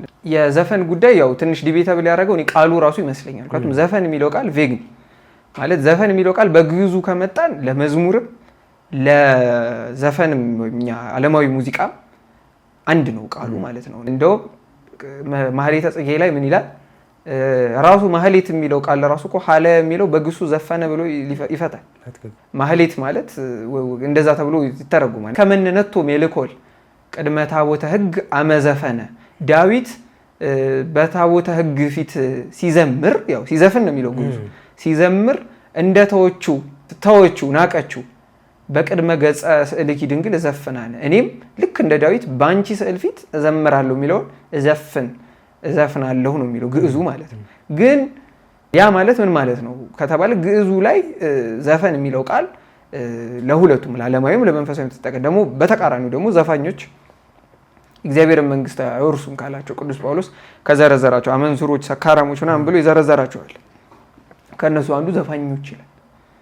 እና ታዲያ ምን ማለት ነው ዘፋኝነት የሚለው ቃል የሚለውን ትልቅ ጥያቄ ሆኖ በዘመናችን ሲነሳ እንመለከታለን። አንዳንድ ሰዎች ከኮንቴንት ጋር እያይዙት እና በቃ ዘፈን የሚባለው በቃ ጥሩ በቃ ኮንቴንት የሚያንጽ ስለ ሀገሩ፣ ስለ ተራራው፣ ስለ ሸንተረሩ ሆነ ችግር የለውም። ስለ ሌላው ነገር ከሆነ ግን ስለ ዝሙት፣ ስለ ነፍስ ግድያ ማንኮን ይሄ ኃጢአት ነው ልንል እንችላለን። ግን ዘፈን በአጠቃላይ ግን ኃጢአት አይደለም እንላለን የሚል ኮንቴንት ቤዝድ የሆነ እይታ አለ። ይሄ ኦርቶዶክሳዊ እይታ አይደለም። ኦርቶዶክሳዊው እይታ ሶርስ ቤዝድም ጭምር ነው። አንድ ነገር በኦርቶዶክስ ቤተክርስቲያን እይታ ሲታይ ኮንቴንቱ ብቻ ሳይሆን ማን ያለውም ይባላል። ምክንያቱም አርዮስን መጥቀስ አንችልም። ለምን? መናፍቅ ነው። አርዮስ በጣም ጥሩ ዜመኛ እንደነበር ይነገራል በታሪክ። አውሳቢው ዘቂሳርያ ጽፏል አርዮስ ምን አይነት መልካም ድምፅ እንደነበረው እና ግጥሞች የመጽሐፍ ጸጋ እንደነበረው እና ግጥሞች እየጻፈ ይሄ ወልድ ፍጡር የሚለው ምንፍቅና ያስፋፋ የነበረው በምንድን ነው? በዜማ ነው። እና ይሄ የሰይጣን ትክክለኛ ስትራቴጂ ነው። ምክንያቱም ሳጥናኤል ራሱ በትንቢትም እንደተነገረው የመዘመራን አለቃ ነበር፣ ሊቀ መዘምራን ነበር ሳጥናኤልም እና ባለማረግ ነበረ። ሳጥናኤል ሊቀ መዘምራን ተብሎ የሚጠራ የዘማሪዎች አለቃ ነበር ሳጥናኤል። የእግዚአብሔር የሰማያዊው ማህሌት መሪው ሳጥናኤል ነበር። በኋላ ግን ሳጥናኤል በትዕቢቱ ምክንያት ወደቀ እና አሁን ሳጥናኤል በትዕቢቱ ምክንያት ወድቋል። አሁንም እንግዲህ ሳጥናኤል ያቺ ጸጋው ግን የዝማሬ ጸጋው አልተነሳችሁ። ስለዚህ ለሰው ልጆች በመጽሐፈ ሄኖክም እንደተነገረው ካስተማራቸው እርኩስ ጥበባት መካከል ተብለው ከተዘረዘሩት አንዱ ሙዚቃ ወይም ዜማ እና ዜማ ለመልካምም ለክፉ መጠቀም ይችላል። የሰው ልጅ ደግሞ በጣም ከሚስትባቸው ነገሮች አንዱ ዜማ። በጣም ለዜማ ሴንሲቲቭ ነን የሰው ልጅ። አንድ ሰው ተሰምቶት የማያውቀው ስሜት በዜማ ያልኖረውን ኖሮ ሊረዳው ይችላል፣ በዜማ ከተነገረው ማለት ነው። አንድ ሰው በዜማ ደስ ብሎት ውሎ ማታ የሚያሳዝን ዜማ ሰምቶ ሊያለቅስ ይችላል። በጣም ከፍቶት ደስ የሚል ዜማ ሰምቶ ደግሞ ሀዘኑን ረስቶ ሊደሰት ይችላል። ያን ያህል ኃይል አለው ዜማ።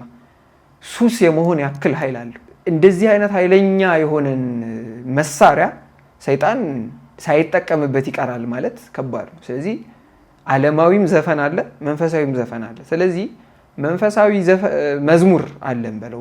ዘፈን የሚለው ቃል በአማርኛ ስለሚጸን መዝሙር አለ፣ መንፈሳዊ መዝሙር አለ።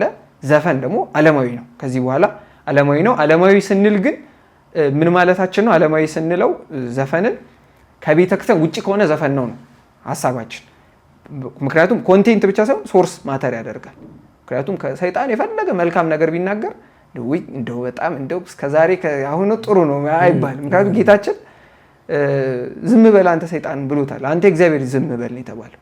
ጌታ ፊት መጥቶ 3 ጊዜ ጌታን በበረሃ ፈትኖታል። 3ቱም ላይ መጽሐፍ ቅዱስ ጠቅሷል ሰይጣን።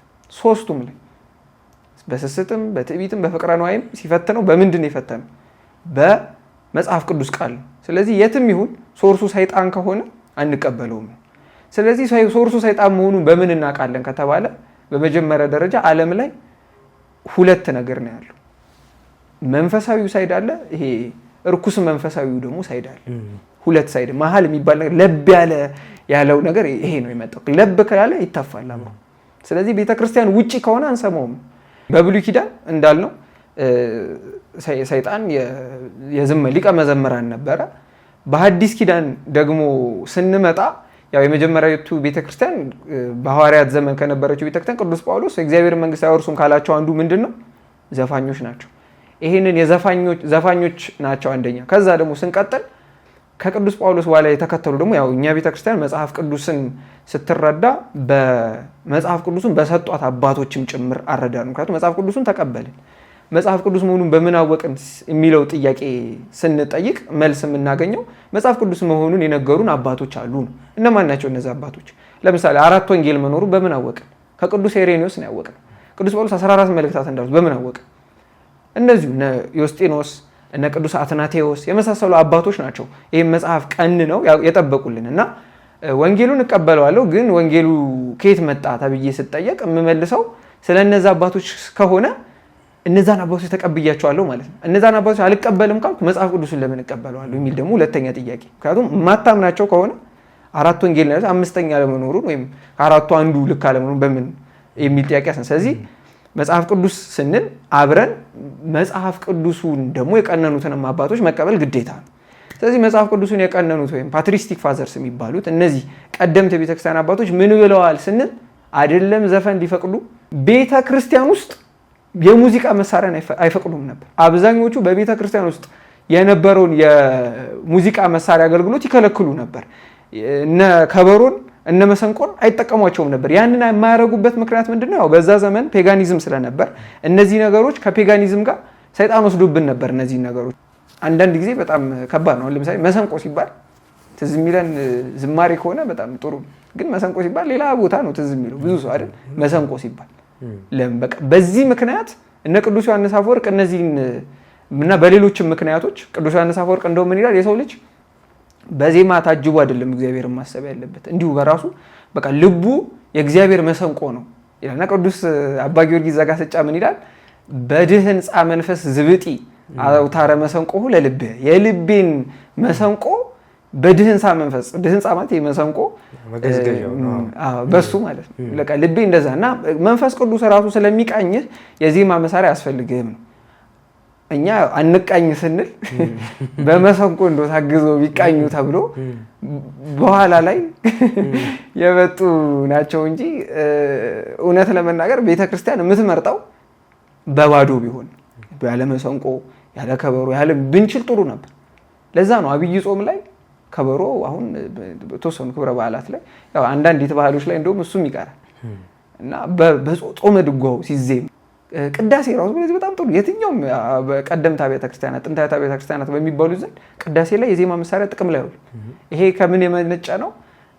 ያው ቅዳሴ ላይ እንኳን ቢያንስ በቃ ትልቁ ጸሎት እሱ ስለሆነ በቃ እግዚአብሔርን ዲስትራክት እንዳያደርጉ ወደ ሌላ እንዳይወስዱ ማለት ነው።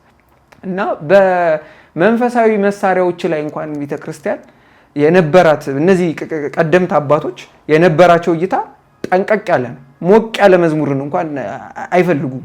በቃ ማለት በስጋዊነት በኩል አድርገን ወደ መንፈሳዊነት እንድንመጣ አይደለም የተፈለገው። ማለት በስጋችን አስደስተን በዛው ወደ መንፈሳዊነት እንድንመጣ ሳይሆን የተፈለገው በምንድነው? በቃ መንፈሳዊነትን ብቻ ከስጋዊ ደስታ የተነጠለ ንጹህ ያልተበረዘ መንፈሳዊ ደስታን ለማግኘት የተደረገች ጥረት ነች። እና በእርግጥ አሁንም ላይ ቤተክርስቲያን ትልቁ ፈተናዋ ይሄ ነው ብዬ አስባለሁ። ምክንያቱም ማህሌቱን ስታየው ወደ ስጋዊነት የመሄድ እነዚህ ነገሮች ከመከላከል አንጻር የአሕዛብን አምልኮ እንዳይመስል የዝላይ የጭፈራ የስጋ መደሰቻ እንዳይሆን በመፍራት እነዚህ ቀደምታ እነ ቅዱስ ባስልዮስ ዘቂሳርያ ቃለ ግዝት አላቸው ቤተክርስቲያን ውስጥ በቃ ክርስቲያን የሆነ ወደ እነዚህ ቦታ እንዳይሄድ ገዝተናል ብለው የመከልከል ነገሮች ማለት ቃለ ግዝት ማለት ከቅዱስ ቁርባን መከልከል ማለት ነው። በዛኔ ያው እኛ ስለማንቆርብ ምንም ላይመስለን ይችላል፣ ግን በዛ ዘመን በጣም ከባዱ ቅጣት ይሄ ነው። በቃ ምዕመናን ቅዱስ ቁርባን አትቀበሉም ሲባሉ በቃ ትልቅ ነገር እንዳወጡ ይገባቸው ነበር። አሁን ያው አትቆርቡም ብንባል የጸደቅንም የሚመስለን ሰዎች አለና ባለመቆረባችን እና በዚህ ዘመን እንደዛ ቅዱስ ባስልዮስ ዘቂሳርያ እና ቅዱስ ዮሐንስ አፈወርቅ ስለ ቅዱስ ዮሐንስ አፈወርቅ ምንድነው የሚለው? ሚውዚካል ኢንስትሩመንትስ አር ዘ ዴቪልስ ጋርቤጅ፣ ሙዚቃ መሳሪያዎች የሰይጣን ቆሻሾች ናቸው ነው የሚለው ቅዱስ ዮሐንስ አፈወርቅ ነው ያለው። እንግዲህ እንደው የእነሱን ጽሁፎች ብናነብ አይደለም ዘፈን ልንሰማ በቤተ ክርስቲያን ውስጥ እንኳን ያሉት ዝማሬያት ምርጫችን ይወሰናል።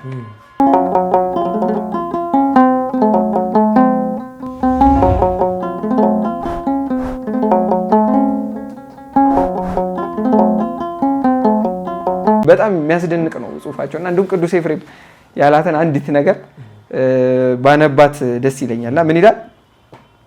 ስለ ጭፈራ ነው የሚያነሳው። ጭፈራ ያነሳል። ምን ይላል? ጭፈራ የሴቶች መዋረጃ ነው፣ የወንዶች መታወሪያ ነው፣ የመላእክት ማዘኛ ማልቀሻ ግሪፍ ነው የሚለው ማዘኛ ጽኑ ሐዘን ውስጥ መግቢያ ነው፣ የሰይጣናት ደስታ ነው ይልና ሰዎች ዛሬ ከክርስቶስ ጋር ራሳቸውን አንድ አድርገው እንዴት ነገ ከሰይጣን ጋር አንድ ያደርጋሉ ይላል እና በጣም በጣም የሚያስደነግጥ ነው።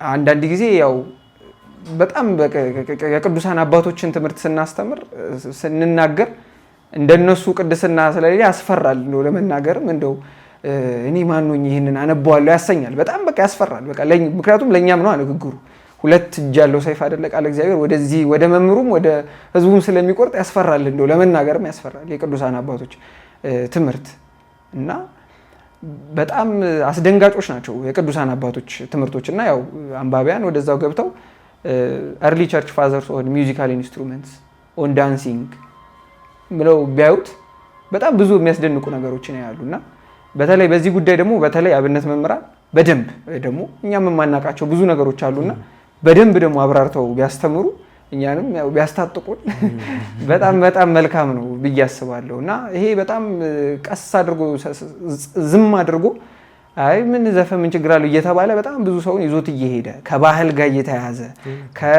ከዘር ጋር እየተያዘ ከናሽናሊዝም ይሄ ከሀገራዊነት ከብሔርተኝነት ስሜት ጋር እየተያዘ በጣም አለስልሶ እየጎዳ ያለ ነገር ነው ብዬ አስባለሁ። እና ወደ ዘፈን ቦታ መሄድ በቤተክርስቲያን በዲድስቅልያም የተከለከለ በስርዓት ደረጃ ይትሁር አበቤተ ተውኔት ወዘፈን ወደ ጨዋታና ወደ ዘፈን ቦታ አትሂዱ ተብሎ ተከልክሏል። በመጽሐፍ ቅዱሱ እንደዚሁ መጽሐፍ ቅዱስን የተረጎሙት የተናገሩትም አባቶች የተናገሩት ነው። ስለዚህ አንድን ውሃ ለመጠጣት ምንጩ መታወቅ አለበታል። ከላይ ከምንጩ ከተመረዘ ምን ጥቅም አለው? እና የመመረዝ ሪስክ ያለበትን ቦታ እኮ አይጠጣም አይደል እንዴ? እንኳን መመረዝ ቀርቶ እና ከቤተክርስቲያን ውጪ ከተጣራችሁ ምንጭ ከቤተክርስቲያን ውጪ እንደ ምዕመናን ቤተክርስቲያን የምትመክረን ነገር ምንድነው?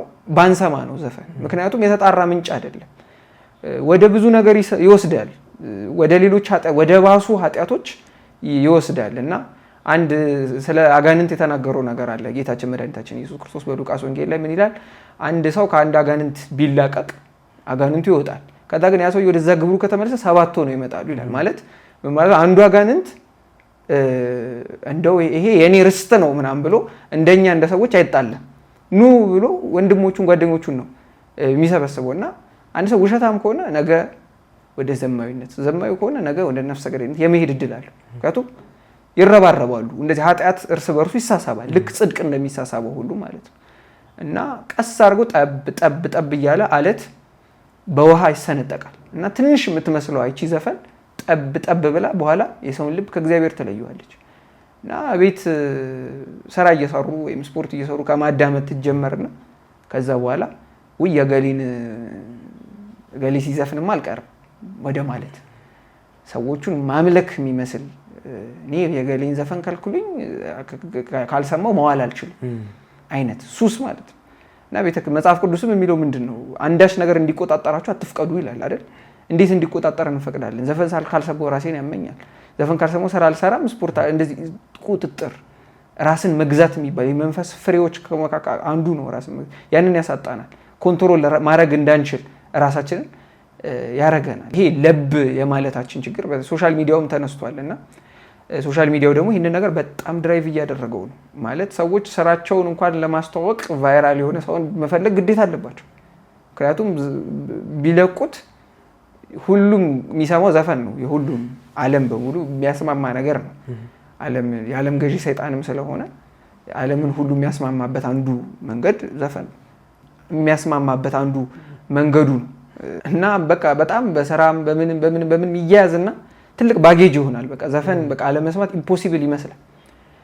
ሶሻል ሚዲያው ደግሞ ይሄንን በጣም አጋግሎታል። እና በቃ ቢያንስ ምን መከረው ነገር ምንድነው ቢያንስ ለወጣ ዘፈን ሱስ ለመላቀቅ የሞከረ ላለ ሰው ቢያንስ ላይክ አታርጉ፣ ዘፈን በቃ ሼር አታርጉ፣ ለጓደኞቻችሁ አትላኩት፣ የሆነ ስቶሪ አታርጉት፣ በቃ አታጋግሉት ለሌላ ሰው መጥፍ በቃ ቢያንስ ራሴን ለማላቀቅ መሞከር ምን አለ ማድረግ በቃ ይሄንን ነገር አሁን ሁለት ኃጢአት እንዳይሆን ማለት ነው። ጌታችን መሰናክል ላይመጣ አይቀርም ማለት መሰናክል ሳይመጣ አይቀርም ማለት ሰው ነውና ሰው መሰናከሉ አይቀርም።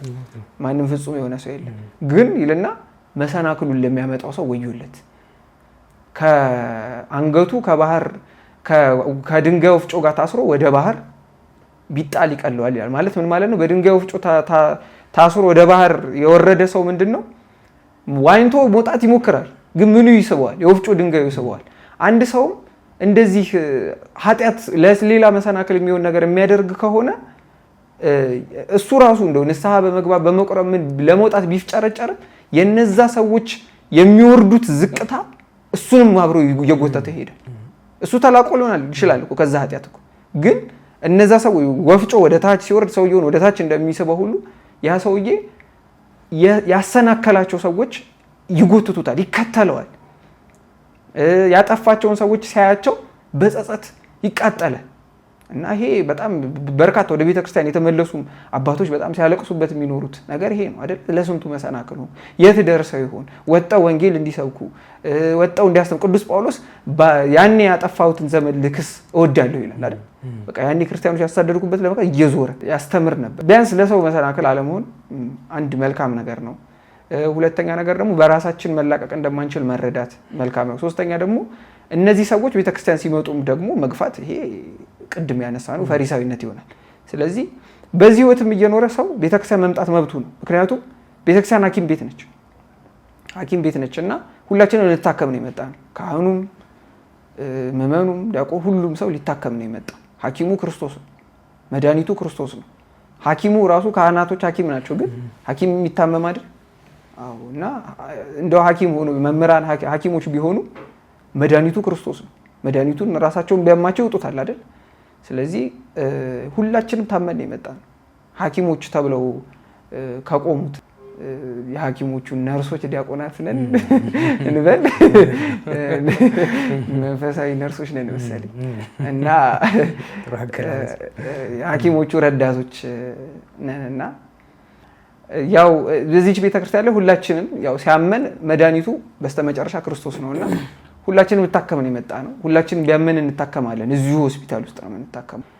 ከሆስፒታሉ መውጣት አያስፈልግም። ቢያመንም እዛው እየታከመን መቆየት ነው። እዛው እያስታመም ነው ቻል እየቀስ እያልን እየተውን እዛው ቀስ እየተደረገ በምክረ ካህን ከንስሐ አባ ጋር በመናገር ሁሌ ንስሐ በመግባት አለማቋረጥ ቅዱስ ቁርባን በመቀበል በመጠመቅ በመጸለይ እባክህ ጌታዬ ከዚህ ነገር አላቀኝ በማለት በብዙ ጻማ ሀለወነ ንባ ውስተ ሰንበተ ሰንበታት ይሁ የተባልኩ በብዙ ጫና በብዙ መከራ በብዙ ጻማ በብዙ ስቃይ ወደ እግዚአብሔር መንግስት እንገባለን ማለት እኮ ይሄ እኮ ነው አይደለ እንዴ? ምክንያቱም ብዙ መከራ አለው፣ ቀላል አይደለም። ቀላል ቢሆን ኖር እኮ ሁሉም ሰው እግዚአብሔር እኮ ገነትን እኮ አልዘጋትም፣ ክፍት እኮ ነው ገነት እኮ አይደለ እንዴ? ቀላል ቢሆን ሁሉም ይገባ ነበር። ከባድ ነው፣ ቀላል አይደለም።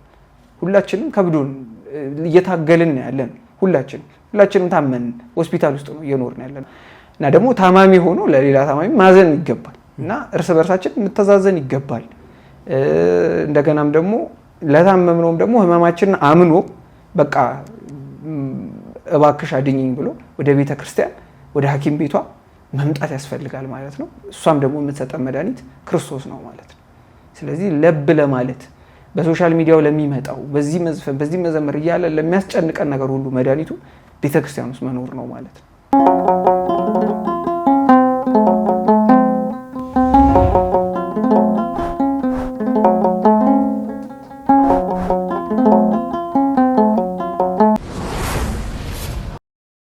በጣም ግሩም ነው። ወደ አቋም መምጣት የሚቻለውም ደግሞ ግራጁዋሊ ነው። አንዴ መር ተብሎ ወደ ሆነ ብቃት የሚደረስ የሚመስለን ብዙዎች አለንና የማይቻል የሚመስለን አይደለም። ቀስ በቀስ አቋም ወዳለው የክርስትና ህይወት መምጣት የሚቻል መሆኑ በደንብ የተገለጠበት ነው። የመጨረሻ የምናደርገው አሁን ካነሳ ነው ጋር በተወሰነ መልኩ የሚያያዝ ይመስለኛል። ከእግዚአብሔር ጋር መኖር፣ መንፈሳዊ ሆኖ መኖር መቼም እንደ ክርስቲያን ምርጫ የለንም መንፈሳዊ ሆኖ ከመኖር ውጭ ነው። ግን ደግሞ በጣም ከባድ አድርጎ የማሰብ የማይኖር መኖር የማይቻል አድርገን የምናስብ ሰዎች አሉ። በተለይም ደግሞ ወጣትነት እድሜ ላይ ያለን ሰዎች እና ለዚህ ሊኖር የሚችለው ምላሽ ምንድን ነው? ምንድነው? ያው ሀሳቡ የኛ አይደለም። ያ እግዚአብሔር ድምጽ ማጉያው የተናጋሪውን ድምጽ ነው የሚያስተጋባው እንጂ የራሱ ድምጽ የለው አይደለ? የተናጋሪውን ድምጽ መድገም ነው። አባቶች ሲሉት መድገም ነው የኛ ስራ። አዲስ ሃይማኖት አንፈጥር፣ አዲስ ስርዓት አንፈጥር እና ያው የተበላሸ ማይክሮፎንም ቢሆን እንደምንም ተቸገረውም ቢሆን ምዕመናን እንግዲህ መስማት ነው እና ይሄ በጣም ከባድ ትግል ነው ማለት በዚህ በወጣትነት እድሜ ወደ እግዚአብሔር መሄድ ከባድ ነው። ምክንያቱም አንድ ወጣት ሁሉንም ማድረግ ማለት ሁሉንም ምስል ብዙ ምርጫ አለው። ወጣትነት ብዙ ኦፖርቹኒቲ፣ ብዙ ኦፕሽን ጊዜ ያለን ሰዓት ነው ማለት እንደፈለገ መሆን እንችላለን። የትም ቦታ ብንሄድ እዛ ቦታ ላይ በጣም እድሜያቸው ከፍም ካለው በጣም ከህፃናትም ከሆኑት የተሻለ እዛ ነገር ላይ ሰክሰስፉል የመሆን እድሉ አለን። በየትም ቦታ ብንሄድ ማለት ነው። በኩራችን ነው ይሄ በቃ የኛ ፒካችን እድሜ ፒክ የሆነው እድሜያችን ነው እና በዚህ እድሜ ይሄንን እድሜ ለሰይጣን መስጠት ማለት የቃኤል መስዋዕት ሆነ ማለት ነው። ምክንያቱም እርጅናችንን ከሆነ ለእግዚአብሔር የምንሰጠው እንደ ቃኤል እግዚአብሔር አይበላው አይጠጣው ብሎ ነው አይደለ? ያልተመረጠውን ዝም ብሎ ሄዶ አቤልስ መልካሙን የሆነው ከበጎቹ ያማረውን መርጦ ለእግዚአብሔር ሰዋ ይላል እና አሁን ወጣትነቴን ቆይ አጥንቱን ለእግዚአብሔር ስጋ ስጋውን ለሰይጣን ይባላል። ይሄ በጣም መልካም የሆነውን እድሜ ለሰይጣን ሰውተንለት በኩሩን ለሰይጣን ሰውተን ከዛ የተረፈችዋን ደግሞ የቀረችውን ለአንተ ማለት እግዚአብሔርን መልካም አይደለም እና ለእግዚአብሔር መሰጠት ያለበት ሁሉንም ደግሞ አንድን ሰው አጥቶ ሲመርጥህና ብዙ ምርጫ ኖሮት ሲመርጥህ አንድ ነው እንዴ? አይደለም ማለት እርቦት እስከ 9 ሰዓት ምግብ አጥቶ እስከ 9 ሰዓት ያልበላ ሰውዬና የካፌ አስተናጋጅ ሆና ወይም ደግሞ ሼፍ ሆኖ ምግብ የማይበላው ሰው አንድ ነው እንዴ? አይደለም። ምክንያቱም ምግቡ ቁጭ ብሏል ፊቱ፣ ግን እስከ 9 ቆያለሁ ብሎ የሰውዬ ጸንቶ የቆየን አይደለም እየሸተተው ምኑ በብዙ ፈተና መሀል አልፎ ይቆያል እስከዛ ሰዓት ድረስ ማለት ነው ይቆያል። ይሄ ትልቅ ጸጋ ያስደርሰዋል። ያ ግን ምግብ አጥቶ እስከ 9 የቆየው ሰውዬ ግን ማለት ምግብ ቢያገኝ ይበላል ብለን አስዩም አድርገን ያ ሰውዬ ግን ምን ዋጋ አለው? ምክንያቱም መጾም ፈልጎ ሳይሆን አጥቶ ነው የሆኑ ሁኔታዎች አስገድደው ነው እና እግዚአብሔር መምረጥ የሚባል ቨርቹ ሆነ ጽድቅ ተብሎ የሚጠራው የሚሰዋ ነገር ሲኖር ጽድቅ የሚሆን ካልሆነማ ምኑን ጽድቅ ሆነና አብርሃምን የብዙዎች አባት እግዚአብሔር ያደረገው ለምንድን ነው? አንድ ልጅ ቢሰጠው እሱን ልጅ ለመሰዋት ስለጨከነ እና እግዚአብሔር አንድ እድሜ ሰጥቶናል። ይህችን አንድ እድሜ ለሱ ብንሰጣት በመንግስተ ሰማያት ዘላለማዊ ህይወት ይሰጠናል። ከዚህ ያማረ ከዚህ የበለጠ ይሰጠናል። ከይስሐቅ ያማረ ክርስቶስን ወልዷል አይደል እንደ አብርሃም። ለምን ግን መጀመሪያ ይስሐቅን ለመሰዋት ፈቃደኛ መሆን ነበረበት። በአብርሃም ልብ ውስጥ ይስሐቅ ተሰውቷል። በዚህ በወጣትነት እድሜያችን ለእግዚአብሔር ራሳችንን መሞከር አለብን። ቢያንስ ከባድ ነው፣ ምርጫዎች አሉ። ቅድም እንዳልነው እንደ አስተናጋጁ እንዳልነው ከባድ ነው፣ ቀላል አይደለም። ፈተናው ይኖራል፣ በጣም ከባድ ፈተና አለ።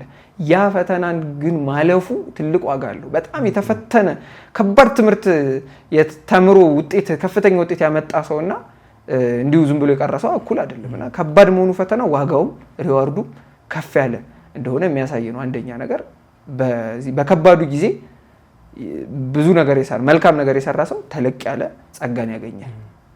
አንደኛ እሱ ነው። ሁለተኛ ስስታሞች መሆን የለብንም። ለእግዚአብሔር እድሜያችንን መሰሰት የለብንም። ራሱ በሰጠው ወደዚህ ምድር እንግዲህ ፍጠረኝ ብሎ የተፈጠረ ሰው የለም። ራሱ በሰጠን እድሜ ነገ ቢቸግረን የምንጠራው እግዚአብሔርን ሆኖ ሳለ ቢቸግረን ወይም በክፉ ቀናችን ለማይደርሱልን ነገሮች ዛሬ የጠጣነው መጠጥ እኮ ነገ ቤተሰብ እናት ብትታመም እኮ በጣም ብዙ አመት ይሄ ሰውዬ ጠጥቷል እኛ ቤት ብዙ ገንዘብ ኢንቨስት አድርጓል እዚህ ቤት ላይ እስኪ እናቱን እናሳክምለት የሚል መጠጥ ቤት አለ እንዴ? የለም። ሰው በስጋዊ በዓለም ላይ ገንዘቡን በደንብ ቢያጠፋ መጥፊያውን ነው ኢንቨስት እያደረገ ያለው፣ ኮንሱም ነው እያደረገ ያለው። በእግዚአብሔር ቤት ግን ልክ እንደ አማረ ሰብል የምናደርጋት እያንዳንዷ ነገር በሰማይ ትበቅላለች። ያማረ ሰብል ነው እና እመቤታችን ቅድስት ድንግል ማርያም እንደውም አንቲ ውእቱ ገራይት ትባላለች፣ መልካም እርሻ ተብላ ትጠራለች። ለምን? እመቤታችን ቅድስት ድንግል ማርያም ለሚያገለግሏት በጎ ዋጋቸውን ሰጣቸዋለች። ታመረ ማርያም አይደለ? በእመቤታችን ቅድስት በዚች እርሻ ላይ በዚች ባማረች እርሻ ላይ የሚያገለግሉ በሙሉ ዋጋቸውን ሰጣቸዋለች ነው ሐሳቡ እመቤታችን ቅድስት ድንግል ማርያም። እና ቤተ ክርስቲያንም እንደዚሁ ገራይት ነች፣ ያማረች የሰሩባትን ከሰሩባት በላይ አፈርታ አንድ ገበሬ ይችን የምታክል ዘርዘርቶ በጣም ብዙ ካሬ ነው የሚያፍሰው። እንደዛ ሁሉ ሰውን በቤተ ክርስቲያን ውስጥ ክርስቲያናዊ ሕይወት ቢኖር የሚያፍሰው ሰማያዊ መንግስትን ነው የሚወርሰው። ዓለምስ እንደዚህ አይደለችም፣ ያላማረች ሰብል ነች። ብዙ ፈሶባት ምንም ትርፍ የሌላት መልሳ ራሷ መጥፊያ የምትሆን ነችና ስስታሞች መሆን አይገባንም። በእግዚአብሔር በራሱ በሰጠን ነገር መሳሳት የለብንም። እግዚአብሔር የማይባርከው ተጠራጣሪ አንዳንድ እግዚአብሔርን ስለማናምን ነው የሆነ ቤተክርስቲያን ደስታ የማይሰማን ነው የሚመስልን፣ ግን ውጪ ካሉት ሰዎች ይልቅ በአብዛኛው ደስተኛ ሆነው የሚታዩት የቤተክርስቲያን በጣም ከባድ እኮ። አሁን እኔ በጣም ብዙ ጊዜ ካየነው ነገር በጣም በዝሙት ከሚኖሩ ሰዎች ይሄ ሳይንቲፊካሊ ፕሩቭን ነገር ነው የማወራው። በጣም በዝሙት ከሚኖሩ ሰዎች ይልቅ ይሄ ሞኖጋመስ የሆነና ረዥም በሆነ ትዳር የሚኖሩ ሰዎች ደስተኞች ናቸው በአብዛኛው ማለት ነው። መነኮሳት ፊት ላይ የምናየው ፈገግታ እኮ በጣም እኮ የሚያስደነግጥ እኮ ነው። እኛ ስንት በቃ በዚህ ዓለም ላይ በቃ ከተማ ውስጥ እየኖርን በጣም ብዙ የደስታ ዶፓሚኔት የሚሰጡ ብዙ አማራጮች ኖሮን ደስተኞች አይደለን። ምንም ደስተኛ አይደለም። የሆነ ገዳም ሄደህ በመነኮሳቱ ፊት ላይ የምታየው ረፍት ግን ያስደነግጣል። በቃ ምንድን ነው ያገኙት ያሰኛል። እና ተሳስተናል፣ ተሸውደናል። በቃ በጣም የተሸወድነው ነገር ይሄ ውጫዊው ነገር ሸውዶናል። በቃ ውጪ ደስታ ያለ ይመስለናል፣ ግን የለም። እውነት ለመናገር ውጪ ሄደ ደስታውን ስትፈልገው በቃ ይቺ ፊቷ ካሮት ተቀምጦ እንደምትከተለዋ አህያ ሆነናል። በቃ ካሮቱን እበለዋለሁ ብላ ተስፋ እያደረገች ግን ምንድነው የተሸከመችው ሸክም አለ፣ እሱ እንድታደርስ ነው እንጂ ካሮቱን ሊያበላት ፈልጎ አይደለም ያሸከማት አካል። እና እንደዛ ነች ዓለም። በቃ የምናገኘው በቃ መፈለግ በቃ በጥቂት አለመደሰት። በእንቁላሉ ጊዜ ቀጣሽኝ አይነት ታሪኮች አሁን ያንን ነው የሚያሳዩት። እንቁላል ሰረቀ፣ እንቁላሉ በቃ አልበቃል፣ እንቁላሉን ሸጦ ያገኘው ብር አይበቃም፣ ዶሮ እያለ በኋላ በሬ ሲሰርቅ ተያዘ። ሰይጣንም ደግሞ በጣም ክፋቱ ቶሎ እንድንመለስ ስለማይፈቅድ እንደዚህ አይነት ነገሮች ይጠቀምብናል። ክዶ አዋርዶ ትቶን የሚጠፋው ከፍ ካረገ ካንሳፈፈን በኋላ ትቶን ይሄዳል። መፈጥፈጥ ይመጣል። ሰዎችን በባለጸግነት በቃ ሰርቀው ሀብታም ይሆናሉ፣ በጣም ከፍታው ላይ ይወጣሉ፣ ደመና ላይ ያቆማቸዋል ሰዎቹን። ከዛስ ይተዋቸዋል።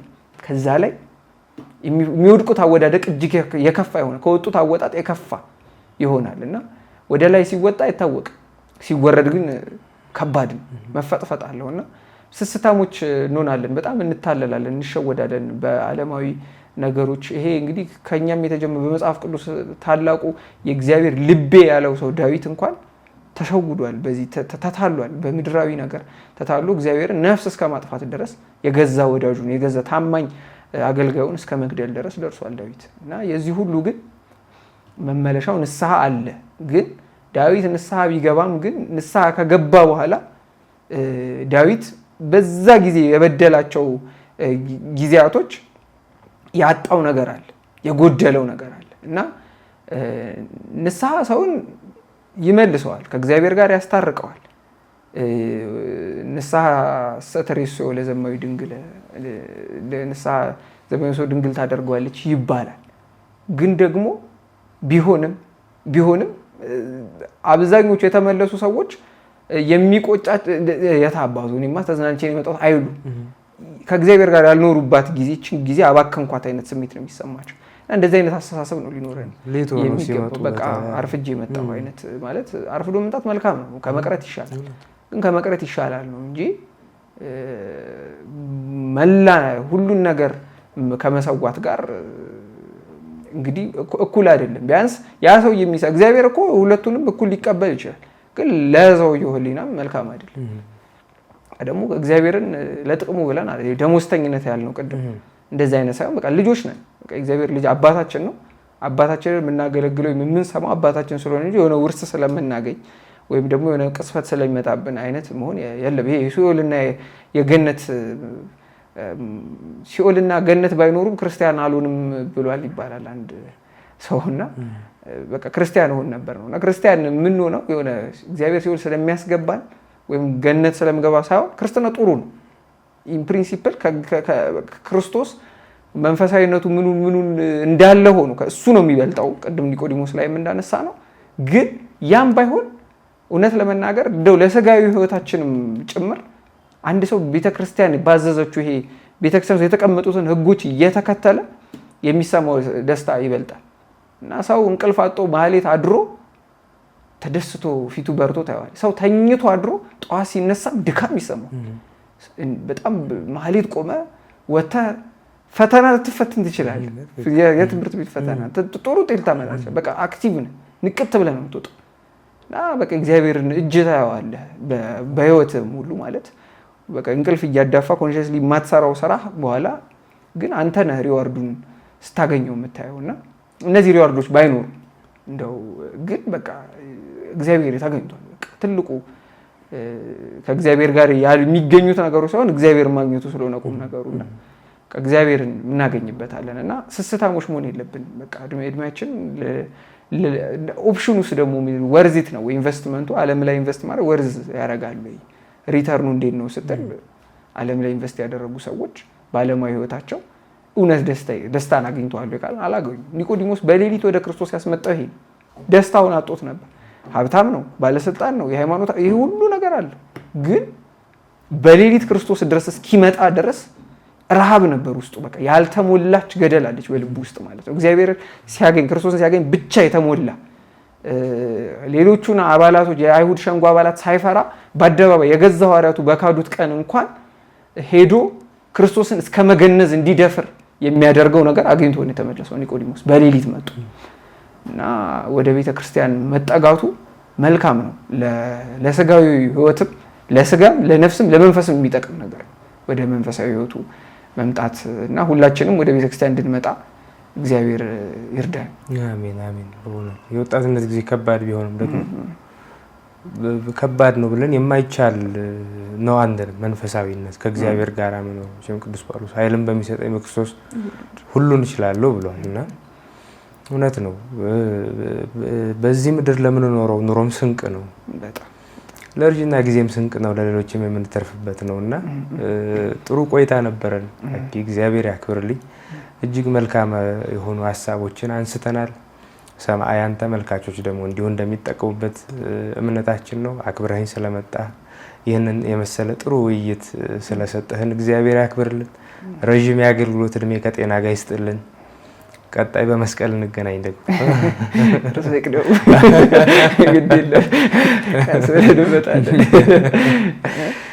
የተከበራችሁ ተመልካቾቻችን እንግዲህ መርሃ ግብራችን የተመለከታችሁትን ይመስል ነበረ። በቀጣይ በሌላ እንግዳ በሌላ ርዕሰ ጉዳይ እስከምንገናኝ ድረስ ሁላችንንም ቸር ያቆየን።